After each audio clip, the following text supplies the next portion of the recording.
Hi, everybody. Welcome back. Dave, Jock, Matt, and Chris with you to set up Game 2 of our doubleheader tonight. The BC Lions at Saskatchewan. The Saskatchewan Roughriders lost last week in Vancouver, 28-23. This is the back end of the home and home. Secondary to the game that we are going to see is the tribute tonight to the late Ron Lancaster, who passed away a couple of days ago. Let's take you live to Regina right now. Please stand as we honor the life of one of the greatest leaders in CFL history, Mr. Ron Lancaster. Ron joined the Saskatchewan Roughriders in 1963 and spent 16 seasons playing for the green and white. He retired as the most prolific passer the CFL had ever seen. He was one of the first and only one of 3 quarterbacks to bring the Grey Cup home to Saskatchewan. In the words of CFL Commissioner Mark Cohan, Ron was deeply loved across Canada as a CFL player, coach, broadcaster, and mentor, but most of all, as a true friend. His career spanned eras, bridged west and east, and delighted our fans. Tonight, the Riders are wearing their retro uniforms as a tribute to the man who wore number 23. Following a moment of silence, please remain standing as Jeff Sawatsky sings the national anthem. Now, let us pause in memory of the little general, Ron Lancaster.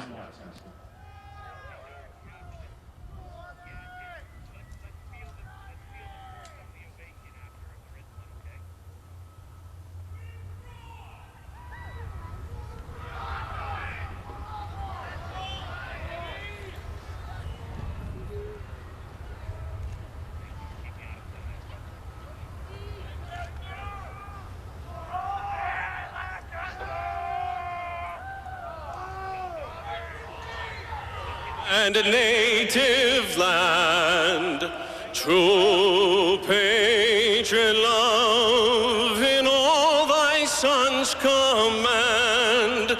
With glowing hearts we see thee rise, the true north strong and free, from far and wide, O Canada,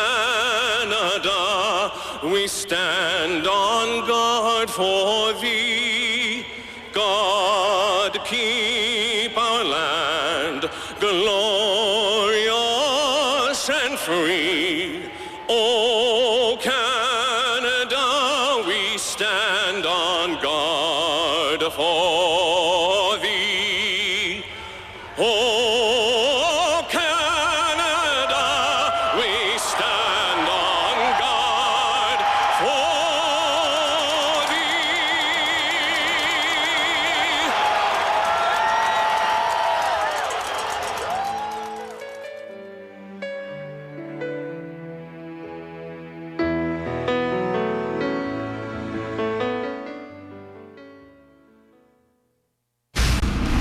Welcome back. Let's begin by introducing you to the starting quarterback for tonight's football game, brought to you by Wendy's and the Baconator, the official hamburger of the CFL. Buck Pierce, who's established himself as the #1 man in BC, and Michael Bishop, 2-1 as the starter for the Riders. And as lopsided as the East Division is, thank goodness for the West Division. It is a dogfight like it has been all year, and tonight is very important. It really is, and I gotta annoy a lot of people right now. Again? Not in Regina. Yeah. Don't do it. Don't do it. You know what? I'm distancing myself from this whole I just right wanted now. to say that right now the standings in the West are great, and if BC beats Saskatchewan, with Calgary having won, if Edmonton wins, No, Chuck. we're gonna have a 3-way tie for first. So Don't do I'm it. cheering for the Lions. Don't do Jock. I want to They hate you in Saskatchewan already. I'm a fan of the big get finish. the viewer mail? I'm just You've just come blown back. it for the Come back rest to of me. us for all season long. You're even wearing green. You're even wearing green today. You love the Oh, I Riders. should tell you, by the way, that Jamie Taylor, you could win a 2009 Nissan Titan if a kickoff is returned for a touchdown in today's game. Thanks to Safeway's touchdown and win promotion. Cheering for BC. Are you crazy? And if a second kickoff is returned, you win $1 million. Let's go to Regina. Here are Chris Cuthbert and Glenn Suter. TSN is the exclusive broadcaster of the Canadian Football League and proud home of the 2008 Grey Cup. This was home and will always be home of the Little General Mosaic Stadium. For tonight, Taylor Field, and there are the conditions for this game. The field where Ron Lancaster made such an indelible mark. And boy, would he have liked this matchup. Wally Buono's team was 6 points out of first when this home and home started. They can draw within 2 with a victory over the Roughriders tonight. While Ken Miller's team now suddenly shares first place in the CFL West after that victory by Calgary. By the way, Saskatchewan has not lost both ends of a home and home since 2004. Well, Ron Lancaster, 16 seasons here in Saskatchewan. It really is the house that Ron and George built, and every team that has followed after Ron Lancaster here in Saskatchewan has had to try and live up to that standard of excellence that he set in those teams in the 60s and the early 70s. And it was a very somber atmosphere, I think, here, as people are still in a little bit of shock over the passing of Ron Lancaster, but they are excited about this matchup. And again, we're dedicating this weekend's games to his memory. Brent Anderson kicked it off into the wind, and here we go. Ted Portigay on the return up to the 39-yard line. So Michael Bishop will go to work first on offense. A record of 13-2 in the last 2 years. The only 2 losses against the BC Lions. And in the backfield, maybe as important as West Cates, Chris Zarka might be that important in this game. More on that in a little bit.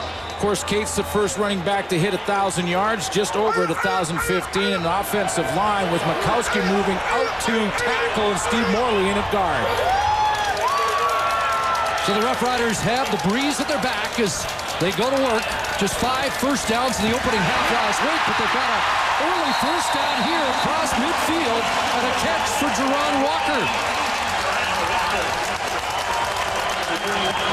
Saskatchewan Roughriders come out throwing the football and get Michael Bishop in a bit of a groove, but it'll be the quick passing game. That's a little quick out, a timing pattern to the outside. Pretty good coverage, but Jerron Walker gets the first down of the game for Saskatchewan. 19 for Walker, working against Dante Marsh on the corner. Walker with just 2 catches for 11 yards last week after an impressive debut in Winnipeg. Michael Bishop, short drop, looks one way and then the other, and here's the pressure that was so prevalent a week ago. And Bishop still hanging on, and he hung on too long and dropped back at the Roughrider 47. Well, that defense, led by the front 4 for the BC Lions. Does Tyrone Williams get his first sack this season? But the guys beside him have added up quite a tally. 15 sacks for Cameron Wake on the outside. That, of course, leads the Canadian Football League. The most dominant player in the CFL right now. There's the linebacking core led by Otis Floyd, and then a secondary that takes advantage of that great pass rush and leads the league in interceptions with 18. Tonight's starting lineups brought to you by Holiday Inn Hotels. Look again at Holiday Inn. It was the first sack for Tyrone Williams. Timeout being called. And the sack for Williams gives that front 4 29 sacks on the year, and that's the first for the big defensive tackle.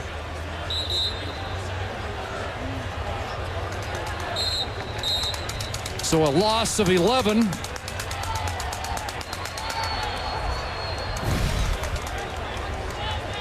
And there are the impressive numbers for that fearsome front 4 of the BC Lions, who were so dominant a week ago. They even have an interception in their total, but 29 sacks, 15 of them from Cameron Wake on the outside, 7 knockdowns. It is a big play defense led by that front 4. And that front 4 led by Cameron Wake.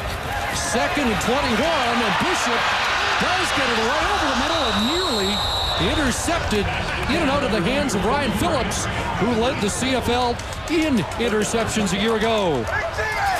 Again, pressure on Michael Bishop as that pocket started to collapse. Ricky Foley will rotate in. He plays the inside.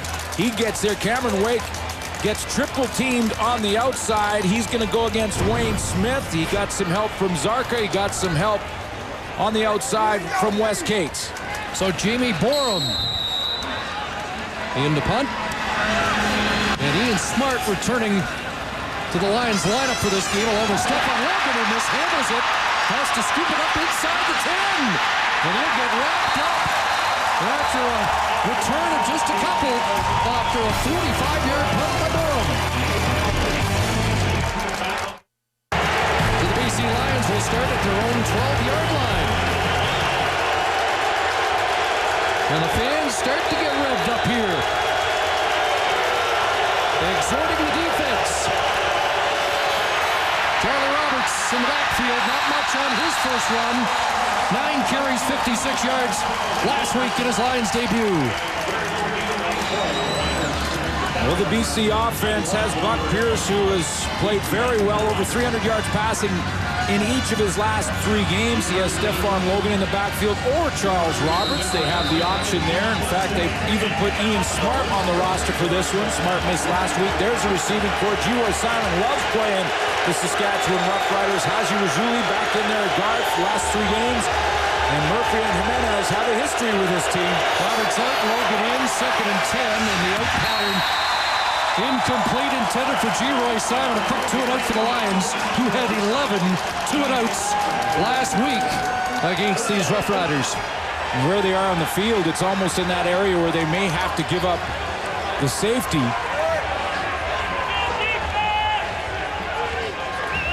And that all comes from the good punt and special teams play from the Saskatchewan Roughriders. Their strength right now, the Saskatchewan Roughriders' strength on defense is their speed, and that speed also transfers right to the special teams.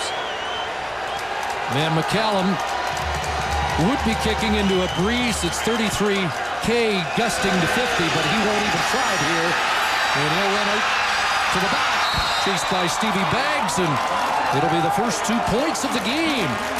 And for the 11th time this year, the Lions give up the first points. The lights of City Hall in Regina will tell you what every fan in this province is thinking of. And with more, here's Ray Morrison. Yeah, it has been a little bit solid with the passing of Ron Lancaster, especially across the province here, Chris. But one great story. This does bring about some chuckles. Steve Mazurek talked about the 1979 year. Mazurek was a teammate of Ron Lancaster's. And in that year, one time at Old Empire Stadium in BC, the Lions were hammering the Riders. It was 52-0 at game's end. Ron didn't know what to say at the end of the football game when it was all finished. So he looked around and said, boys, let's get on the bus before they score again. Back to you. So many stories about the little general. And we'll tell many more tonight. Ted Carnegie has dropped the football, and the Lions scoop it up. BC comes up with the turnover. It's Tad Crawford scooping it up after Tad Carnegie put it on the carpet. First sudden change of this football game. It's Tad Carnegie back on the roster, and the Saskatchewan Roughriders have had to do so much juggling with their roster due to injury. One ball just comes out. He did not secure it. An opportunity for Buck Pierce. Rolly Lambala with the forced fumble. Tad Crawford, his second recovery. And Tad Carnegie's on the corner in this game. Omar Morgan shaken up in practice this week. Buck Pierce right back to work. And delivers that pass high. Intended for Roberts with James Johnson there. Defensively for the Saskatchewan Roughriders, Scott Schultz in the middle of the defense. He is that veteran. Kitwana Jones has a couple of sacks on the outside. Jimmy Verdun plays inside. Shante Williams for John Chick. There is the linebacking core. That is the strength of the Saskatchewan defense. And Cornegay out on that corner, rotating in for Omar Morgan, who has concussion symptoms. Johnson moving from the wide side corner to short side alongside Eddie Davis.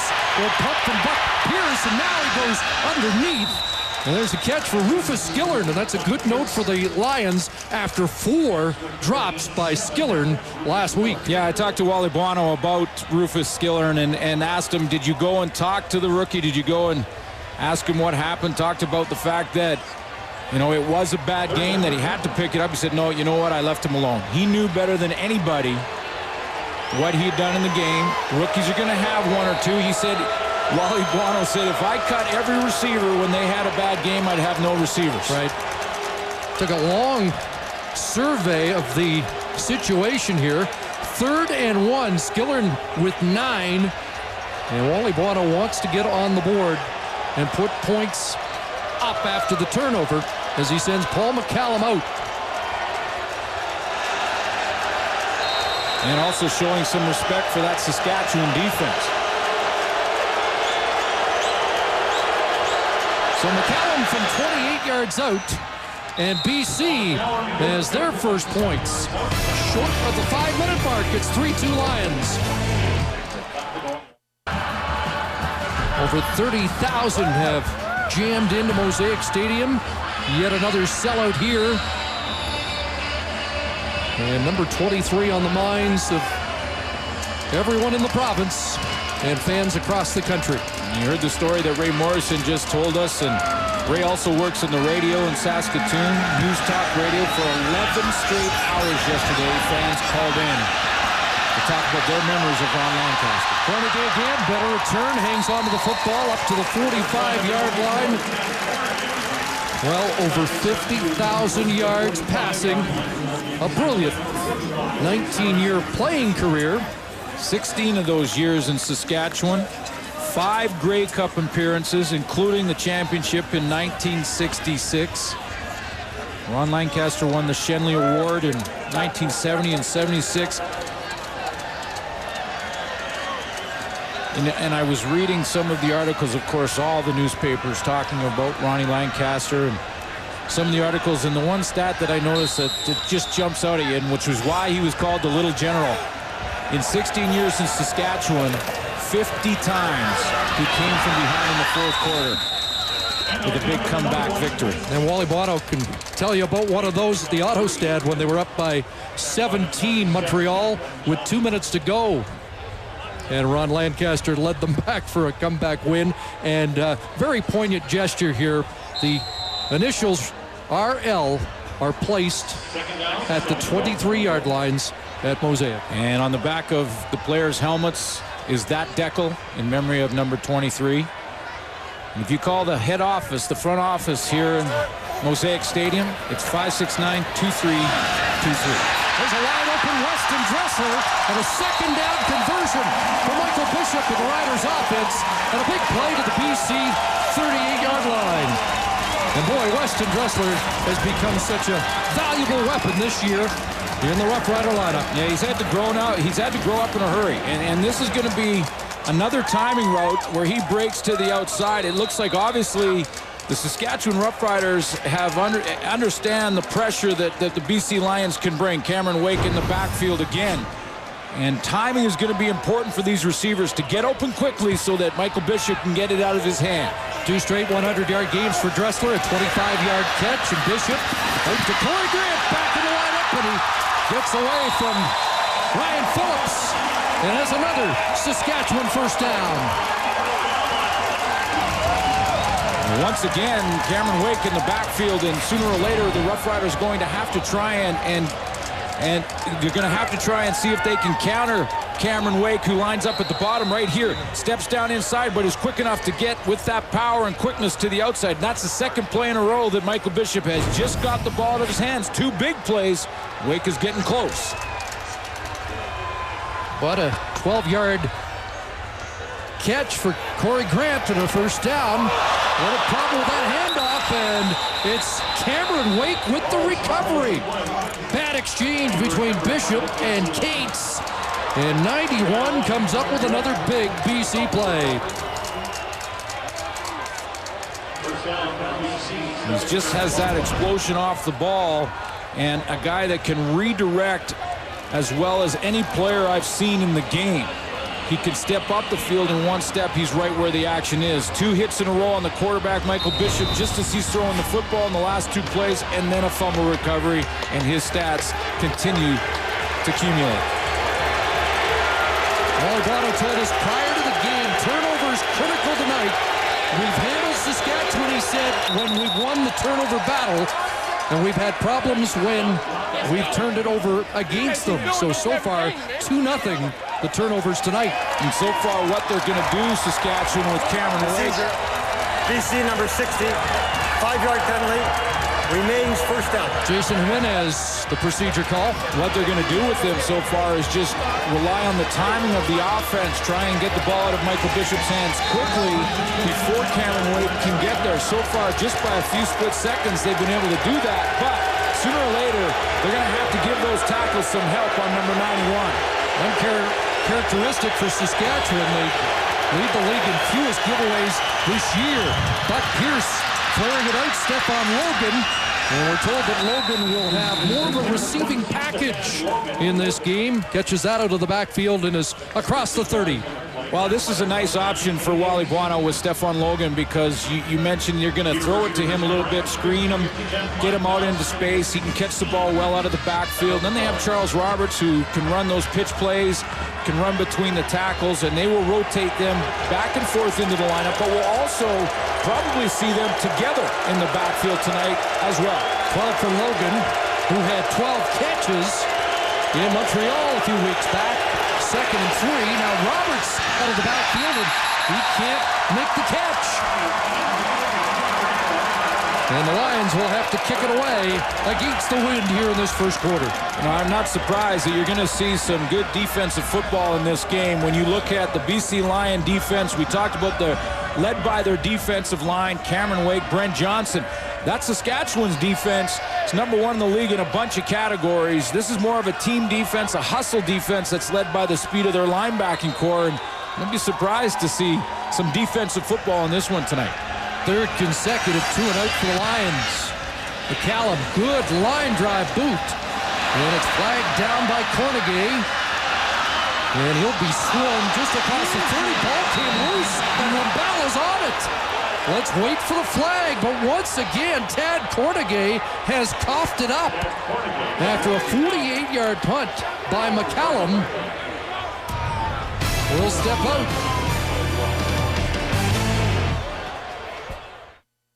The penalty was holding against Sebastian Clovis of the Roughriders. The fumble recovery stands, and it's Lions football as Rolly Lambala comes up with it. Jason Araki with the strip. And one of the league leaders in special teams tackles, Jason Araki, and Lambala has been involved in a couple of big special teams plays for the Lions. So the second fumble by Cornegay, the 3rd turnover, and Logan over the backfield, and he cuts it back on Sean Lucas, who makes the stop back at the 15-yard line. This is what the BC Lions were talking about with getting the football out of the backfield to Stephon Logan, as he just releases from the backfield, and now he's out in space, and it's a one-on-one on Sean Lucas. Now that's a matchup that's pretty good for the Riders, except for the fact that there's so much space for Sean Lucas. He's wrong if he takes him inside. He's wrong if he takes him outside. He just has to turn him into his friends. Logan to the sidelines after the 15-yard catch. Charles Roberts goes to work. Tries the left side, and Roberts down to the 10. Kitwana Jones with the tackle. You know, and this kind of game plan will help Buck Pierce sort of get into a rhythm, get into a groove, because over the last 3 games, he's been in that groove, over 1,000 yards passing. Look at his completion percentage over those 3 games. The BC Lions have won 2 of them, including the last 2, Hamilton and Saskatchewan. 5 touchdowns, 3 interceptions. These high percentage passes help the quarterback get into that rhythm. Last 3 games, they have had 2 100-yard receivers at each. 2nd and 3, Pierce to throw underneath, and that ball dropped by Skillern. There is a marker down.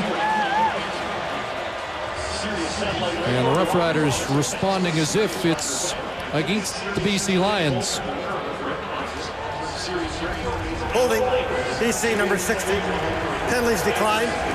3rd down. Second call against the right tackle, Jason Jimenez, tonight.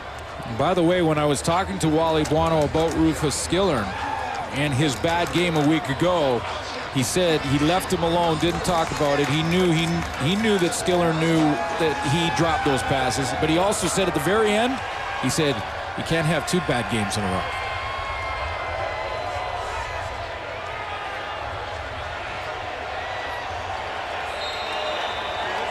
So McCallum from 18 yards out.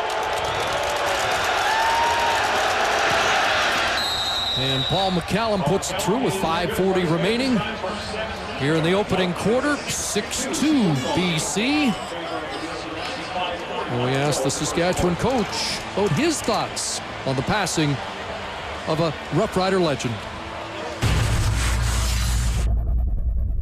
He is the only person of note in the CFL to call me and congratulate me after I was appointed head coach here. So that was a special situation, and the kind of quality of person he was. And you don't live in this community in Regina and not know about Ron Lancaster and the legend that he is here and the lore about him as an athlete and as a teacher, as a friend. So true. And what's remarkable about this story, the love affair between Regina, Saskatchewan, and Ron Lancaster, is that he hasn't played or coached here in almost 30 years. There is no bigger name in this province than Ron Lancaster, believe me. He was such a great example of what the Canadian Football League is all about, because he was a name bigger than life, and yet he would sit beside you in the coffee shop and talk for hours. He was one of us, and you would sit there in the coffee shop with him talking football for hours, and then you'd realize, I'm talking with Ron Lancaster. And he was sort of that everyday hero. James Patrick on the return. He was back with Weston Dressler. Ted Carnegie was shaken up after a couple of fumbles on returns. And the fans giving a little Bronx cheer that kick return was not fumbled away. Well, yeah, but if I'm the Saskatchewan Roughriders right now, I'm feeling pretty good about how they've survived those turnovers, because it could easily be 17-2 for the BC Lions, or upwards in at least 14, because of those turnovers almost in the score zone. To give up field goals after a sudden change, after turnovers like that, is actually a win. The downside is that they have squandered 10 minutes with the wind here in the opening quarter. Michael Bishop going to air it out, using that wind, looking for Dressler, and he's got it. Weston Dressler comes up with another huge catch. How did he come up?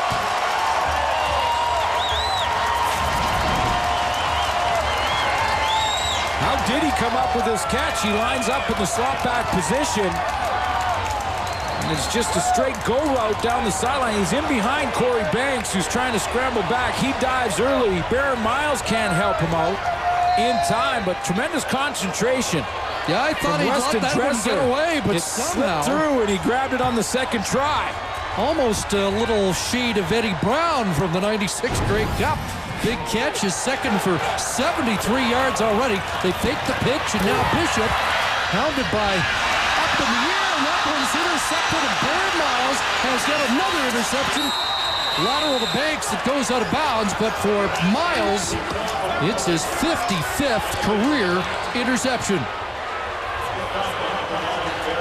You know, Brent Johnson was controlled in his rush lane and stepped up, did not take the penalty, and I think he forced Michael Bishop to throw this high and over the top of his intended target. You see Brent Johnson step up, put his hands up. He just caused enough problems for Michael Bishop that he missed Dressler coming across. The ball sails on him a little bit, and Baron Miles takes one. Now, Wally Guano might discuss that with him, but other than that, another big turnover for BC. Baron Miles leads the CFL in interceptions with 6. And the Saskatchewan Roughriders have given the ball away 4 times in this first quarter. Charles Roberts not much there, and he'll get tackled by Gang Green.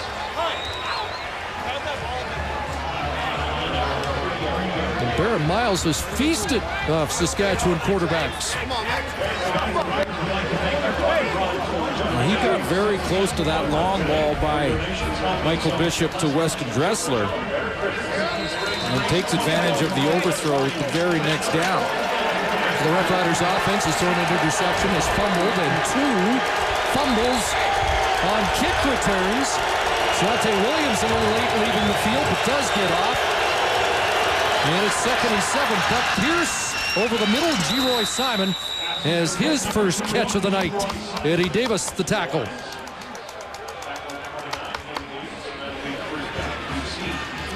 Coming into this football game, the Saskatchewan Roughriders #1 in the league in the giveaway takeaway category at +11. They had the fewest giveaways in the CFL, just 17 giveaways after 11 weeks, which is outstanding. And then tonight, they turned the ball over 4 times, so they're coming in bunches all of a sudden. And the Lions now +12. Brett Anderson over the middle, and he's all the way to midfield. So the super sub, Brett Anderson with the catch. Not sure how much we'll see of Jason Claremont in this game, but Anderson with a big catch to midfield, and the Lions go hurry up. And Claremont dressed, warmed up, but I doubt we'll see much of him. He's still having some problems from last week's game and a hit he took versus Saskatchewan. Newcomer O'Neal Wilson in the lineup. And that pass out of the backfield. Logan again, and Anton McKenzie makes that tackle, and there is the Regina product, Jason Claremont, on the sidelines. I weren't sure if he was going to go. He's going to be a last-minute decision here. This is the injury, and when he got hit, looked like his head kind of got bent backwards there. He had some numbness in his right arm. It slowly has come back over the practice week. He missed the first couple of days of practice. Did practice the last 2, but doesn't look like we'll see a whole lot of Jason Claremont. 2nd and 6. Pierce in the pocket, then throws high.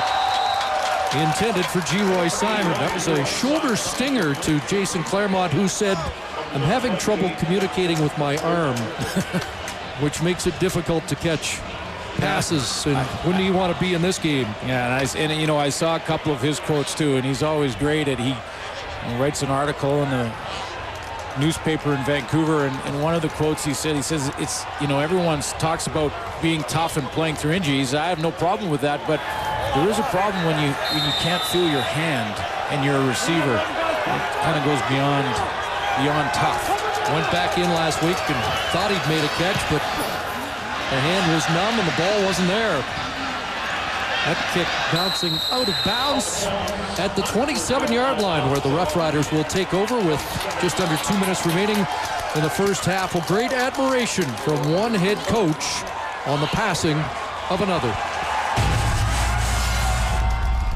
You know, one of the highlights I talk about in my career as a player was when I sacked, you know, Ron Lancaster, which was, I think I only touched him once, and that was on the sack. So, you know, that was, you know, just in jest. But, you know, Ronnie was a tremendous football player. Everybody that played against him or played with him had tremendous amount of respect. But yet he was always, you know, down to earth. He was always just a great guy. And, you know, he was, you know, very good as a football coach. He really understood the game. He understood the people that he was dealing with. And you know what? He was always fun to be around. Well, we've had a quarterbacking change here in the opening quarter. They've been concerned about Michael Bishop's slow starts. He said it wouldn't be a slow start tonight, but it has been. And Darian Durant gets his first action since being injured July 24th against the Toronto Argonauts. He got 3 starts, played against the Hamilton Tiger Cats, won that game, played Montreal early in the season, week 3, 4, and 5. Couple of 300-yard games. Here comes pressure on 2nd and long. And Durant downfield. That ball, is it caught? Looked like it one-hopped into Dressler, and they are ruling incomplete. Well, Ken Miller really did not hesitate after 4 turnovers, 2 of which were on special teams. Gives Michael Bishop the hook. And this is one of the, I think, my time covering the Canadian Football League, one of the quickest changes at quarterback. Looked like he may have had his hands under that ball. Well, he immediately went to the official, but no challenge flag, and it will be Borum to punt it away. Good kick. And Logan inside his 30, up to the 40, jolted as a flag comes out as Sebastian Clovis made the tackle after a 56-yard punt. And after the trade, after Michael Bishop ended up in Saskatchewan, he got into that very first game with just a few days of preparation against the Winnipeg Blue Bombers. did not put up big numbers, but the Saskatchewan Roughriders found a way to win. Darian Durant was just coming off his injury then. They went into the rematch. On the return, BC number 2, 10-yard penalty, first down. Ian Smart called on the hold. Went into the rematch versus Winnipeg, and that was the big comeback for Michael Bishop, where he threw for 370, 3 touchdowns, had a better grasp of the offense. And you'd think in week 3, the progression would continue. In both of the last 2 games, Ken Miller had said there were times when he considered a quarterbacking change. There's Charles Roberts up to the 30-yard line. Roberts with 5. You wonder if this is a 1 or 2 series change, or maybe more. That's just one of the quickest I've ever seen a quarterback change made. Usually coaches will allow the quarterback to try and work through their early issues, but a tremendous confidence in Darian Durant, and he has won 3 games as a starter. 2nd and 5 on what should be the last play of the quarter. Buck Pierce looking up top to Paris Jackson, and it's incomplete, nearly intercepted. James Johnson with airtight coverage down the sidelines. So 15 minutes has been played here at Mosaic. 6-2 BC. First quarter stats brought to you by Tim Hortons. Always fresh, always. It's a bizarre start to this football game when you consider Saskatchewan Roughriders have more yards offensively, and yet they've turned the ball over 4 times. You look at the score. When you turn the ball over 4 times, you should be down by more than that. So they survived those turnovers. And the first quarter also marked by a very quick hook. We're not sure if it is a full hook or not. It looks like Darian Durant will be back in at quarterback next series for Saskatchewan. You know, there was question as to how Darian Durant would handle the arrival of Michael Bishop, and clearly Ken Miller, by allowing him to play here so early in this game, is basically, by his actions, showing him that they still have tons of confidence in Darian Durant, and he's part of the big picture for this football team. Roughriders will be against the wind in this second quarter. Here's Johnson on the return. James Johnson, penalty marker down. As Johnson sidesteps 1 and finally tackled at the 36-yard line. So it is indeed Darian Durant who will lead the offense out. Sooner or later, though, Saskatchewan is going to have to get a game plan to try and slow down Cameron Wake, slow down the pass rush, because it's going to be hard for them to get anything going consistently. Get long drives going if the penetration from that BC Lions defensive line continues. Legal block, Saskatchewan, number 39, 10-yard penalty, first down. Second penalty against Sebastian Clovis on special teams tonight. Just 1 yard rushing for the Saskatchewan Roughriders, who have a 1,000-yard runner in Wes Cates, who had 15 carries for 122 last week in Vancouver.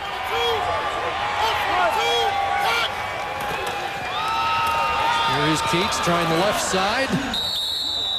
Well, when they do try to pass the ball, there's a few ways you can get some help if you have a dominant player like Cameron Wake. One is to go with the tight end. Could be Chris Zarka. That widens Cameron Wake, makes him go around the horn, longer time to get to the quarterback. The other is you leave the fullback, Chris Zarka, back there, but he chips. He comes out, helps in the blocking, and then goes out, and that could be Wes Cates as well. And the final way is to roll the quarterback away from Cameron Wake so he has a long distance to get to him, although Cameron Wake has the speed to do that, so haven't seen it yet. 3 for Cates, 2nd and 7, and Dressler, number 7, stretches out, makes the catch. He's been the Rough Rider offense in this game so far. And so far, this is how Saskatchewan is handling the defensive front and how they're trying to slow down the pass rush. That's by getting the ball out of there quickly. And this is just, again, a timing pass where Darian Durant throws it to a spot and Dressler gets to that spot. Ken Miller has said we have to get the football into Weston Dressler's hands on a regular basis. And he has been their offense so far. Wes Cates to work, and his best run to the 45. He has 7. Avi Glatt the tackle. Glatt comes into the night's action, 4th in the CFL in tackles. Of course, that'll also, once you get Wes Cates started, that also plants a seed in the defensive line's head that they have to make sure they check for that run first before they get into their pass rush moves.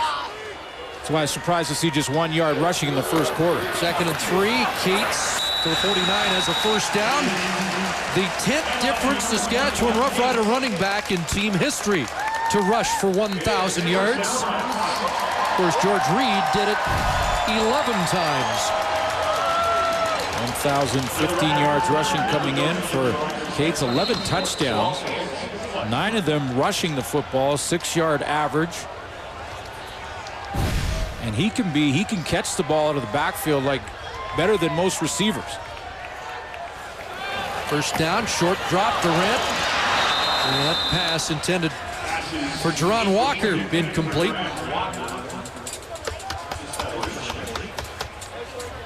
Well, he is the leading rusher in the CFL. It's been a while since Saskatchewan had the top running back in the league. And George Reed 6 times in the 60s, 5 in a row, 65 to 69, where George Reed led the league. And his quarterback was Ron Lancaster. 2nd and 10. There's a pass to Cates, and he's wrapped up, tossed back. Otis Floyd, the outside linebacker, makes the stop.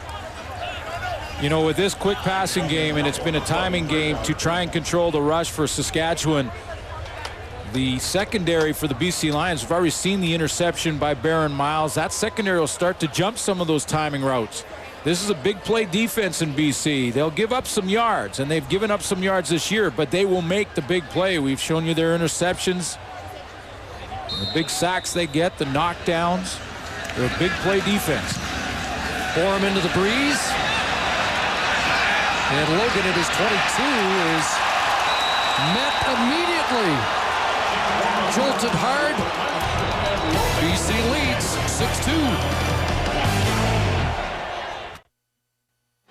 Welcome back to Mosaic, where Ray Morrison's on the sidelines. Riders president and CEO Jim Hobson played with Ron Lancaster for 4 seasons. Maybe first and foremost, your reaction when you heard the news of Ron's passing this week, Jim, and maybe what it's been like around here. It's been really hard for a lot of us. The whole province is in mourning. I think the whole country. Ronnie was bigger than the Riders, and I think he just stood for Canadian football. Have you got one Ron Lancaster story? We heard an great story from Steve Mazurek earlier in the broadcast. Have you got one or two? A lot of good stories about Ron, but I remember 76. We were playing Calgary last regular season game. We had to win to get first. They had us down 24-0. But Ronnie never lost a game. He just ran out of time. That game, last play of the game, he said to Red Dawson, "Go to the corner. It'll be there." He put it there. We won, and John Helton said, "I can't believe you guys did that again." That's good stuff. Let's go back to Chris. Guys, it's a good story, Jim, and it again the appropriate word. He did it time and time again. 2nd and 5. Buck Pierce. And a catch is made, and O'Neal Wilson has his first grab as a BC Lion.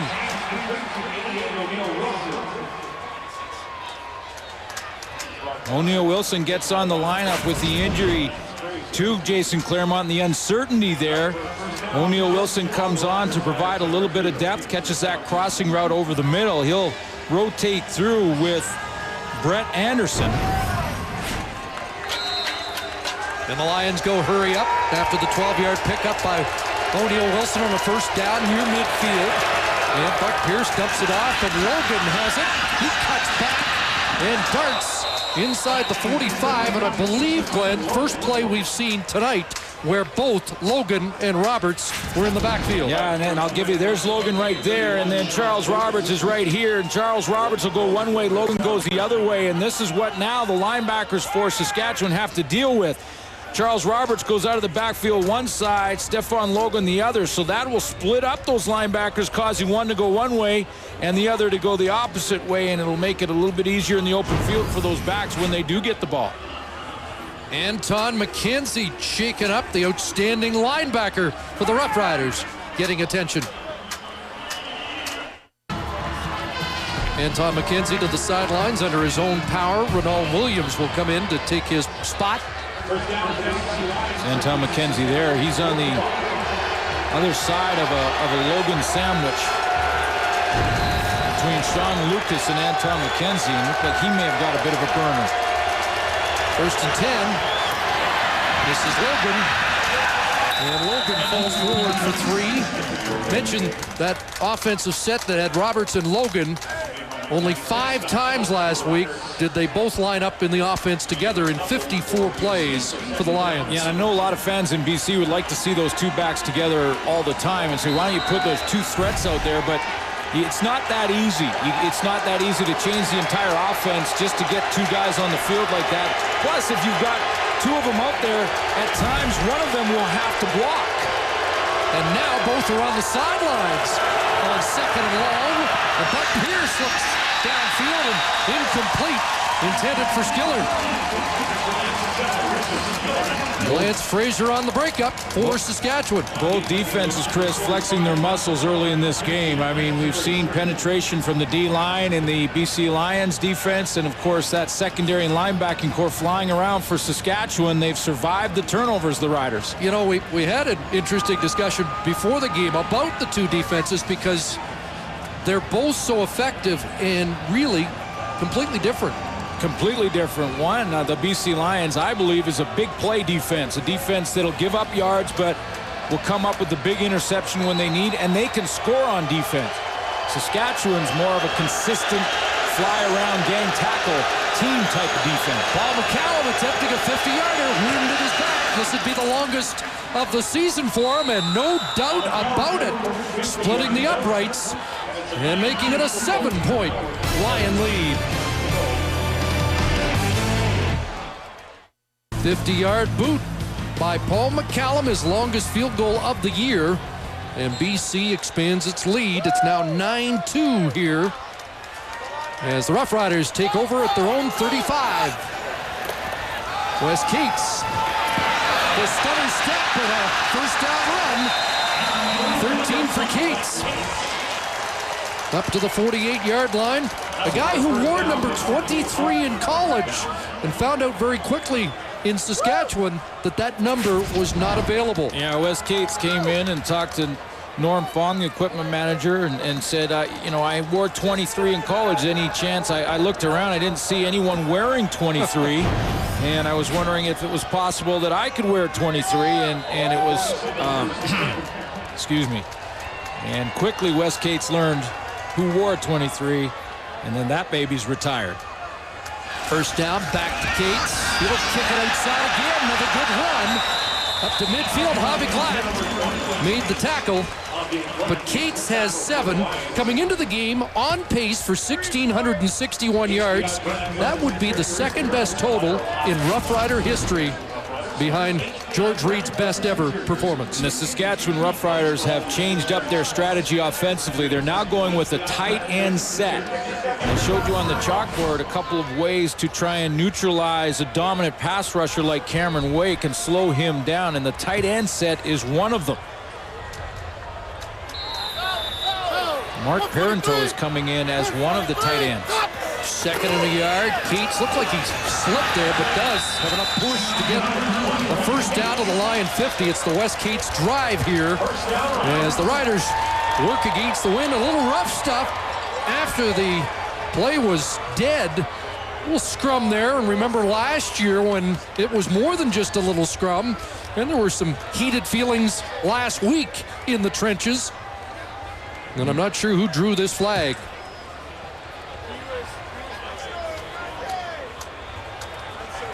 Major foul, unnecessary roughness. BC number 35, 15-yard penalty. First down. Otis Floyd draws the flag. Well, yes, last week it was between Tyrone Williams and Glenn January. And there was a little war of words during the practice week he talked about last year, and Rob Murphy was a big part of that with John Chick last year. Looked like Mark Parenteau was trying to do his Rob Murphy impression, and Otis Floyd threw a couple of right hands at him, got called for the second, a 15-yard penalty, and a first down as Darian Durant in the pocket. He's flushed, another flag, and Durant brought down inside the 30-yard line. This has really become quite a rivalry between the Saskatchewan Roughriders and the BC Lions. Holding against Saskatchewan. Well, we've seen this act before. Without question. All you have to do is remember, go back to last year with Haji Razuli. There's Rob Murphy on John Chick, and last week it was Glenn January and Tyrone Williams. And I don't want to quote what Tyrone Williams said about Glenn January, who's not in the lineup tonight. Got punched in the stomach. He said, if I punched a guy in the stomach every time I was held, I'd be a boxer. That was the nice part of what he said. Yeah. 1st and 20, a holding call against Saskatchewan. Darian Durant going up top. Intended for Jerron Walker, and Dante Marsh providing airtight coverage.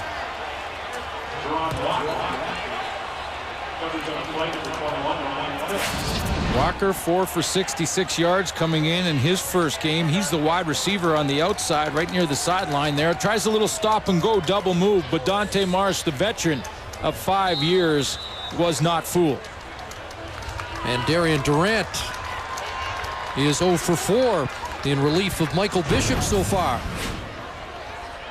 And this is a wake down. Watch number 91, 2nd and long. Here comes the push. Durant on the move. Trying to get outside. He'll be brought down. Jamal Johnson, the outside linebacker, closed in a hurry.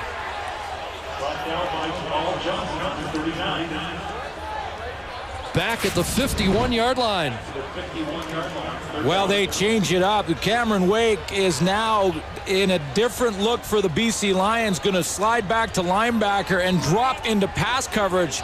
And that's why Darian Durant, he looks at him and says, wait a minute, what's he doing back there? Jamal Johnson closes in a heartbeat to get up to Darian Durant. He thought he drew a face mask penalty, but Mike Benavides, defensive coordinator, is mixing things up a little bit with Cameron Wake. And a bad kick by Borum off the side of his foot. That will draw a penalty at the 26-yard line. So after the Roughriders had a promising drive, a holding call, then a 6-yard loss on the sack by Jamal Johnson. Bad kick by Borum. Right now, it's like a couple of heavyweights are kind of doing the rope-a-dope here, just sort of chipping away at each other. Punt out of bounds, Saskatchewan, number 30. That penalty's declined. First down, BC. Lions declined the penalty because it was only a 24-yard punt. Ricky Foley conferring with Wally Buono on the sidelines. Buono comes in as a pass rusher on 2nd and long. Pierce to work. Fakes to Charles Roberts and then guns to Brett Anderson, who has his 2nd catch.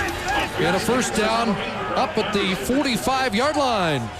Well, get more football coverage than ever with TSN2. Tomorrow, TSN2 has exclusive live CFL coverage. The Eskimos and the Alouettes in Montreal. Live coverage available exclusively on TSN2 beginning at 1 Eastern, 10 a.m. Pacific. First down, BC, and Charles Roberts to the 49-yard line. Sean Lucas with the tackle, and Roberts has close to 5.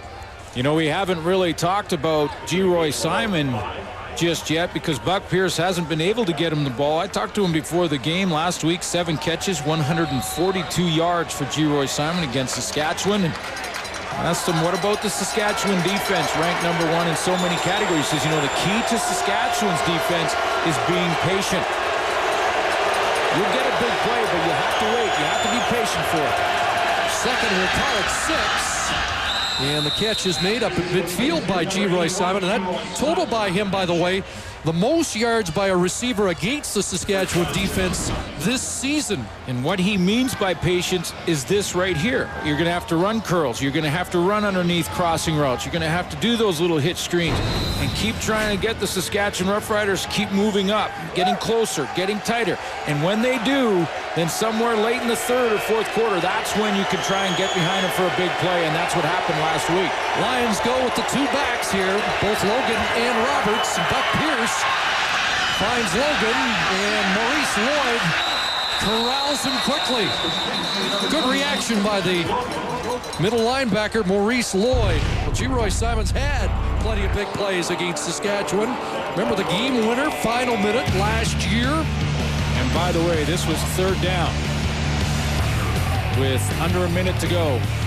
Last week, this 77-yarder, the longest touchdown pass for Buck Pierce in his career. And he has to wait. That's what Simon said, to be patient.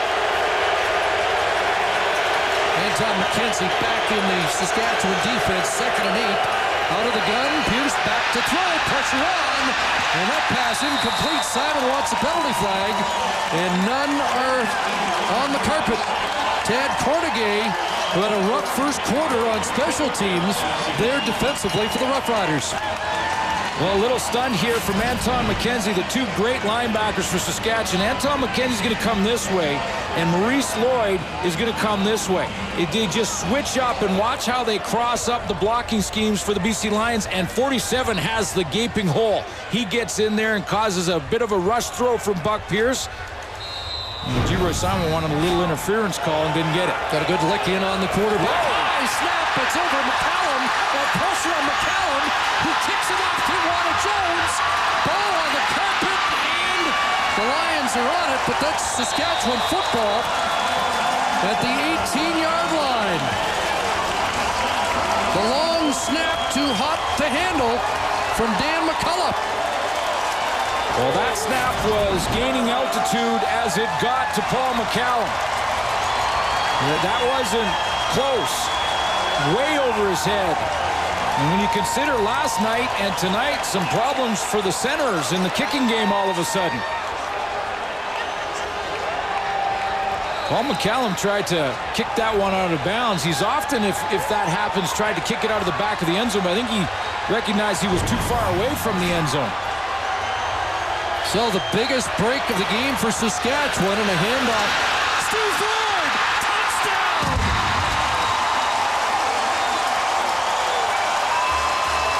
The product of the Regina Thunder has his first Canadian Football League touchdown, and I think it surprised everybody in the house.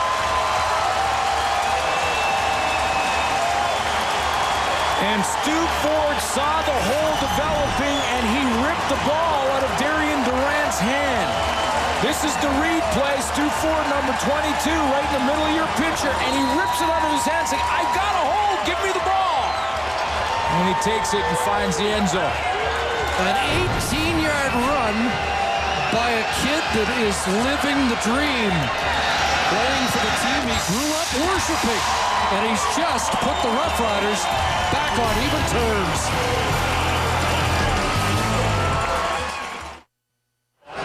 Jeremy O'Day, the center for Saskatchewan, gets the key block because Javi Glad is going to hit the line of scrimmage, and when he does, he gets sealed by 54, and that's the only guy that was available to try and tackle Stu Ford. Stu Ford hits that hole, rips it out of the hand of Darian Durant, says, give me that ball, I see a hole. That's his first carry in the Canadian Football League, 18-yard touchdown. And for the Regina Thunder, he averaged 259 yards per game. 13th different Saskatchewan Roughrider to score a touchdown this year in a season of many unlikely heroes. Ball returned to the 50. Let's check in with Ray Morrison. Wes Cates had his left leg fallen on. Ivan Goodfriend, the athletic therapist, has taken him in, so he wasn't even on the field for the Stu Ford touchdown, Chris. That's why Ford was in the backfield, and it worked out rather well. Can't be another injury, though, can there? There cannot be another major Saskatchewan injury. Looked like Cates was walking pretty well, but obviously having the lead prior to the end of the first half. Good field position for Buck Pierce and company. Here's Charlie Roberts. And Roberts bolting into Rough Rider territory down to the Saskatchewan 53. And for the BC Lions, that's what happens when you don't take full advantage of turnovers. 4 turnovers early in this game for the Lions, and they didn't capitalize with majors. And then one major for Saskatchewan, and right back just like that, it's a tied football game. Points off turnovers. Wally Buono's had 4 turnovers and 6 points. Saskatchewan 1 takeaway, but they convert it for a major score. O'Neal Wilson coming in late. Paris Jackson in the short yardage, second, and about a yard and a half. And the handoff deep, and Charles Roberts should have the first down. Tackled by Anton McKenzie.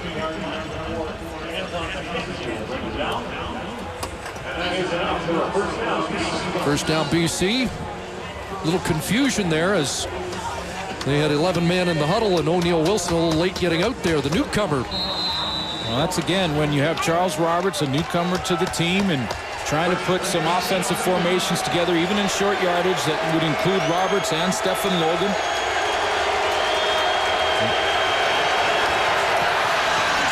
Ball thrown out to the wide side, and G-Roy Simon's got the catch. Ted Cornegay pushes him out, but back-to-back first downs for the Lions. Long wide throw to the outside, and look for this matchup more, because the BC Lions will move G-Roy Simon to different parts in the formation. They'll put him at wide receiver, in at the slot back. They'll make him an inside, even a tight end at times. And G-Roy Simon against Cornegay, Tad Cornegay is a matchup I'm sure they'll go back to. Gave him a first down, but it's second and about a foot, and a little confusion now with the Saskatchewan defense. They've got like rush hour there, and they got lucky there, Glenn, because there are 3 or 4 defensive players not even near the line of scrimmage. Boy, did they ever. And they were trying to get their secondary back on the field. Buck Pierce had a quarterback sneak call because it was short yardage, but had he been able to recognize the confusion on the Saskatchewan side, he may have been able to audible and get a deep play. There weren't DBs on the field. Wow. Here's a BC first down. Pierce rolls, and he's got G-Roy Simon again. Another first down. G-Roy out at the 22-yard line, closing in on his 6th consecutive 1,000-yard season. 41 yards away now from 1,000. G-Roy Simon down on the outside.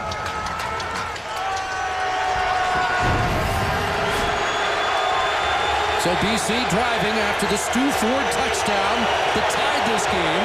Under 2 minutes to play, 6th play of the drive. And Pierce looking up top for Skillern, who can't bring it down.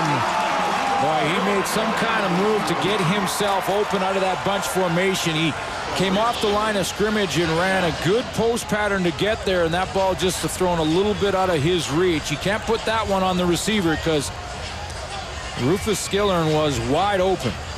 Just overthrown by Buck Pierce. He did have a step or two. Right there in front of your screen, he just made that good head fake. You can see, you can't see James Johnson in that shot. That's how far back he was. 2nd and 10 from the Roughrider 23. Pierce quickly and complete. G-Roy Simon's been impressive here. Scott Gordon, the safety, brings him down. Well, impressive from so many different places on the field. They're putting him at wide receiver. They're putting him inside at slot back, and he is doing what he told us he would do. He's being patient. He's running those curl routes. He's running those out routes. The timing is on with he and Buck Pierce right now. Excuse me, Glenn. 4th catch of the drive. Now within 27 of 1,000.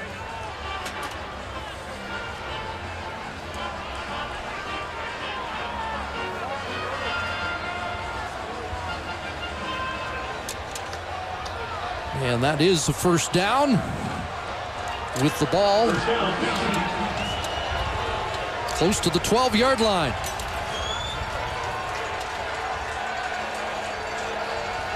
The 100th consecutive game in which G-Roy Simon has caught a pass.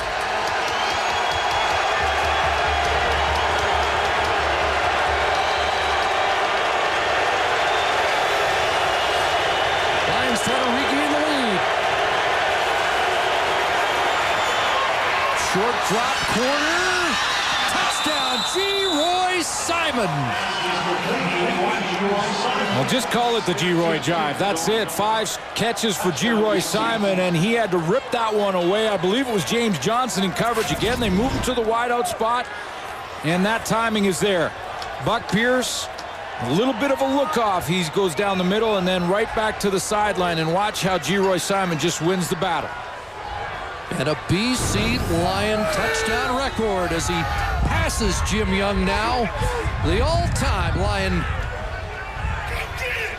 receiving leader in terms of touchdowns.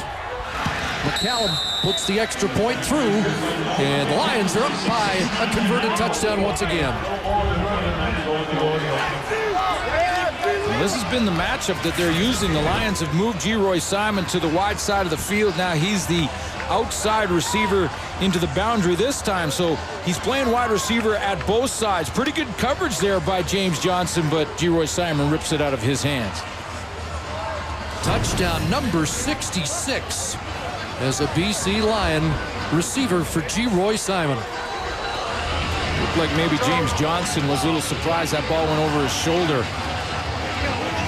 Timing was there from Buck Pierce. G-Roy Simon receivers, nice job. Just keep working that. That was 5 of the 6 catches for G-Roy Simon on that drive. And that's the patience you were talking about on that drive. No 77-yard strike like last week. A methodical drive up the field, and most of it on the back of number 81. And that takes some momentum away from that touchdown by the Saskatchewan Roughriders off the turnover. Buck Pierce puts that drive together and just quiets the crowd here at Mosaic Stadium. Buck Pierce, who had his first flash of CFL success here at Mosaic Stadium, coming in to rally BC from behind in the 4th quarter a few years back in his rookie season. Weston Dressler on the return just over the 30-yard line with 67 seconds remaining. In the opening half, Roma at the half will check in with Schultze, Jock, Matt, and Dave as they weigh in on what they've seen in the first 30 minutes here, as well as Calgary's victory over the struggling Toronto Argonauts that gives the Stamps temporary share of first place in the CFL West. Edmonton playing in Montreal tomorrow. If the Lions win here, anybody's a candidate for first in the West. A catch for Rob Bagg. Well, now the Saskatchewan Roughriders will have to see at halftime just how hurt Wes Cates is. That changes their offensive game plan drastically. Stu Ford is a capable backup, and we saw that nice touchdown run from him, but Wes Cates is the feature back, the 1,000-yard back coming in, the only 1,000-yard running back in the CFL. And you know that he was in the game plan for upwards of 25 touches for Saskatchewan. Lions have called a timeout, stopped the clock with 62 seconds left, 2nd and 7, and Wally Buono thinking they might get their hands on the football again with the wind at their back. We've seen Paul McCallum hit from 50 yards out already. So Darian Durant goes to the sidelines, confers with Ken Miller. 1 for 5 in relief of Michael Bishop. Ford out of the backfield. Durant gets it away and almost intercepted Ryan Phillips there, and the former BC Lion, Adam Nicholson, the intended target. That's what I was talking, Chris, about the secondary, which is a big play secondary for BC. If the Saskatchewan Roughriders are going to go with this timing, quick passing game underneath, that secondary will start to jump some of these routes. They are already starting. Ryan Phillips, almost an interception there, but you gain more confidence if you know the quarterback's going to throw it on rhythm like that. And they're going to continue to jump routes as this game goes on. Phillips has been close twice in this game. Ian Smart back at his 34, didn't play last week. And wasn't happy about sitting out a week. Good return there to the 46-yard line. So 46 seconds on the clock. Well, the matchup Saskatchewan loves to get is with Eddie Davis and Geroy Simon, but as long as Simon goes and plays wide receiver like he did on the Simon drive, which was BC's last drive, they won't be able to get that matchup because he'll be matched up on either James Johnson on that touchdown catch. Well, that was the matchup there, or on Tad Cornegay. Geroy needs 20 for yet another 1,000-yard season. They'll probably need about 15 to 20 for field goal range. And Buck Pierce in trouble, and he'll be dropped back at the 34-yard line. Scott Schultz in on the sack.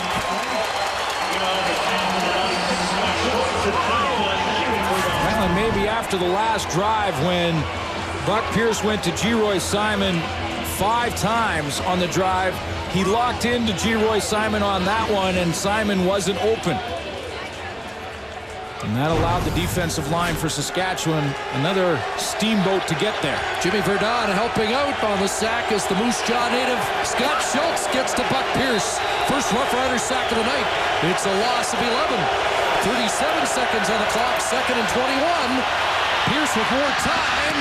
That pass incomplete. Intended for Paris Jackson. Well, and it's a big one, too, because now Saskatchewan will have to punt the football. Or, excuse me, the Lions will have to punt the football, and Saskatchewan should have good field position. And maybe a chance for one play.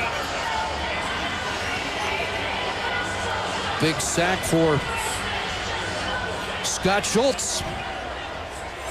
Just the 17th sack of the year for the Saskatchewan Roughriders.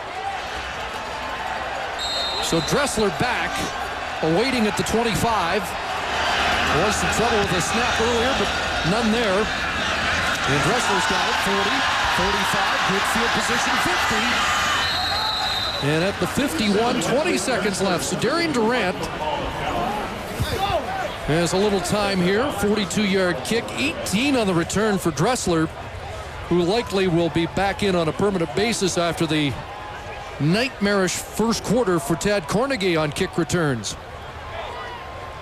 Saskatchewan has time for 2, maybe 3 plays if they're efficient. You wonder what Ken Miller is going to do at the half in regards to the quarterback situation. Quarterback draw. Durant. And Avi Glatt brings him down at the 50. 15 seconds remaining. 8 for Darian Durant on the ground. Mike Abu-Meshrik leads that play as they try and get a positive play, getting into field goal range, into a bit of a wind. Thinking they need 15 to get it into decent Luka Kanji range. We'll see, 2nd and 2. And Durant looking for Walker, who's got it. Did he get a foot down? Yes! And they do have field goal range at the 21, and the Lions will debate and will likely see a challenge on whether or not he did get a foot down. Right along the sideline. Catch is made there, and I think that right foot was on the white stripe. Was he pushed? I don't think he was pushed by Dante Marsh, who had turned and played the football. Yeah, we're going to get a challenge on this.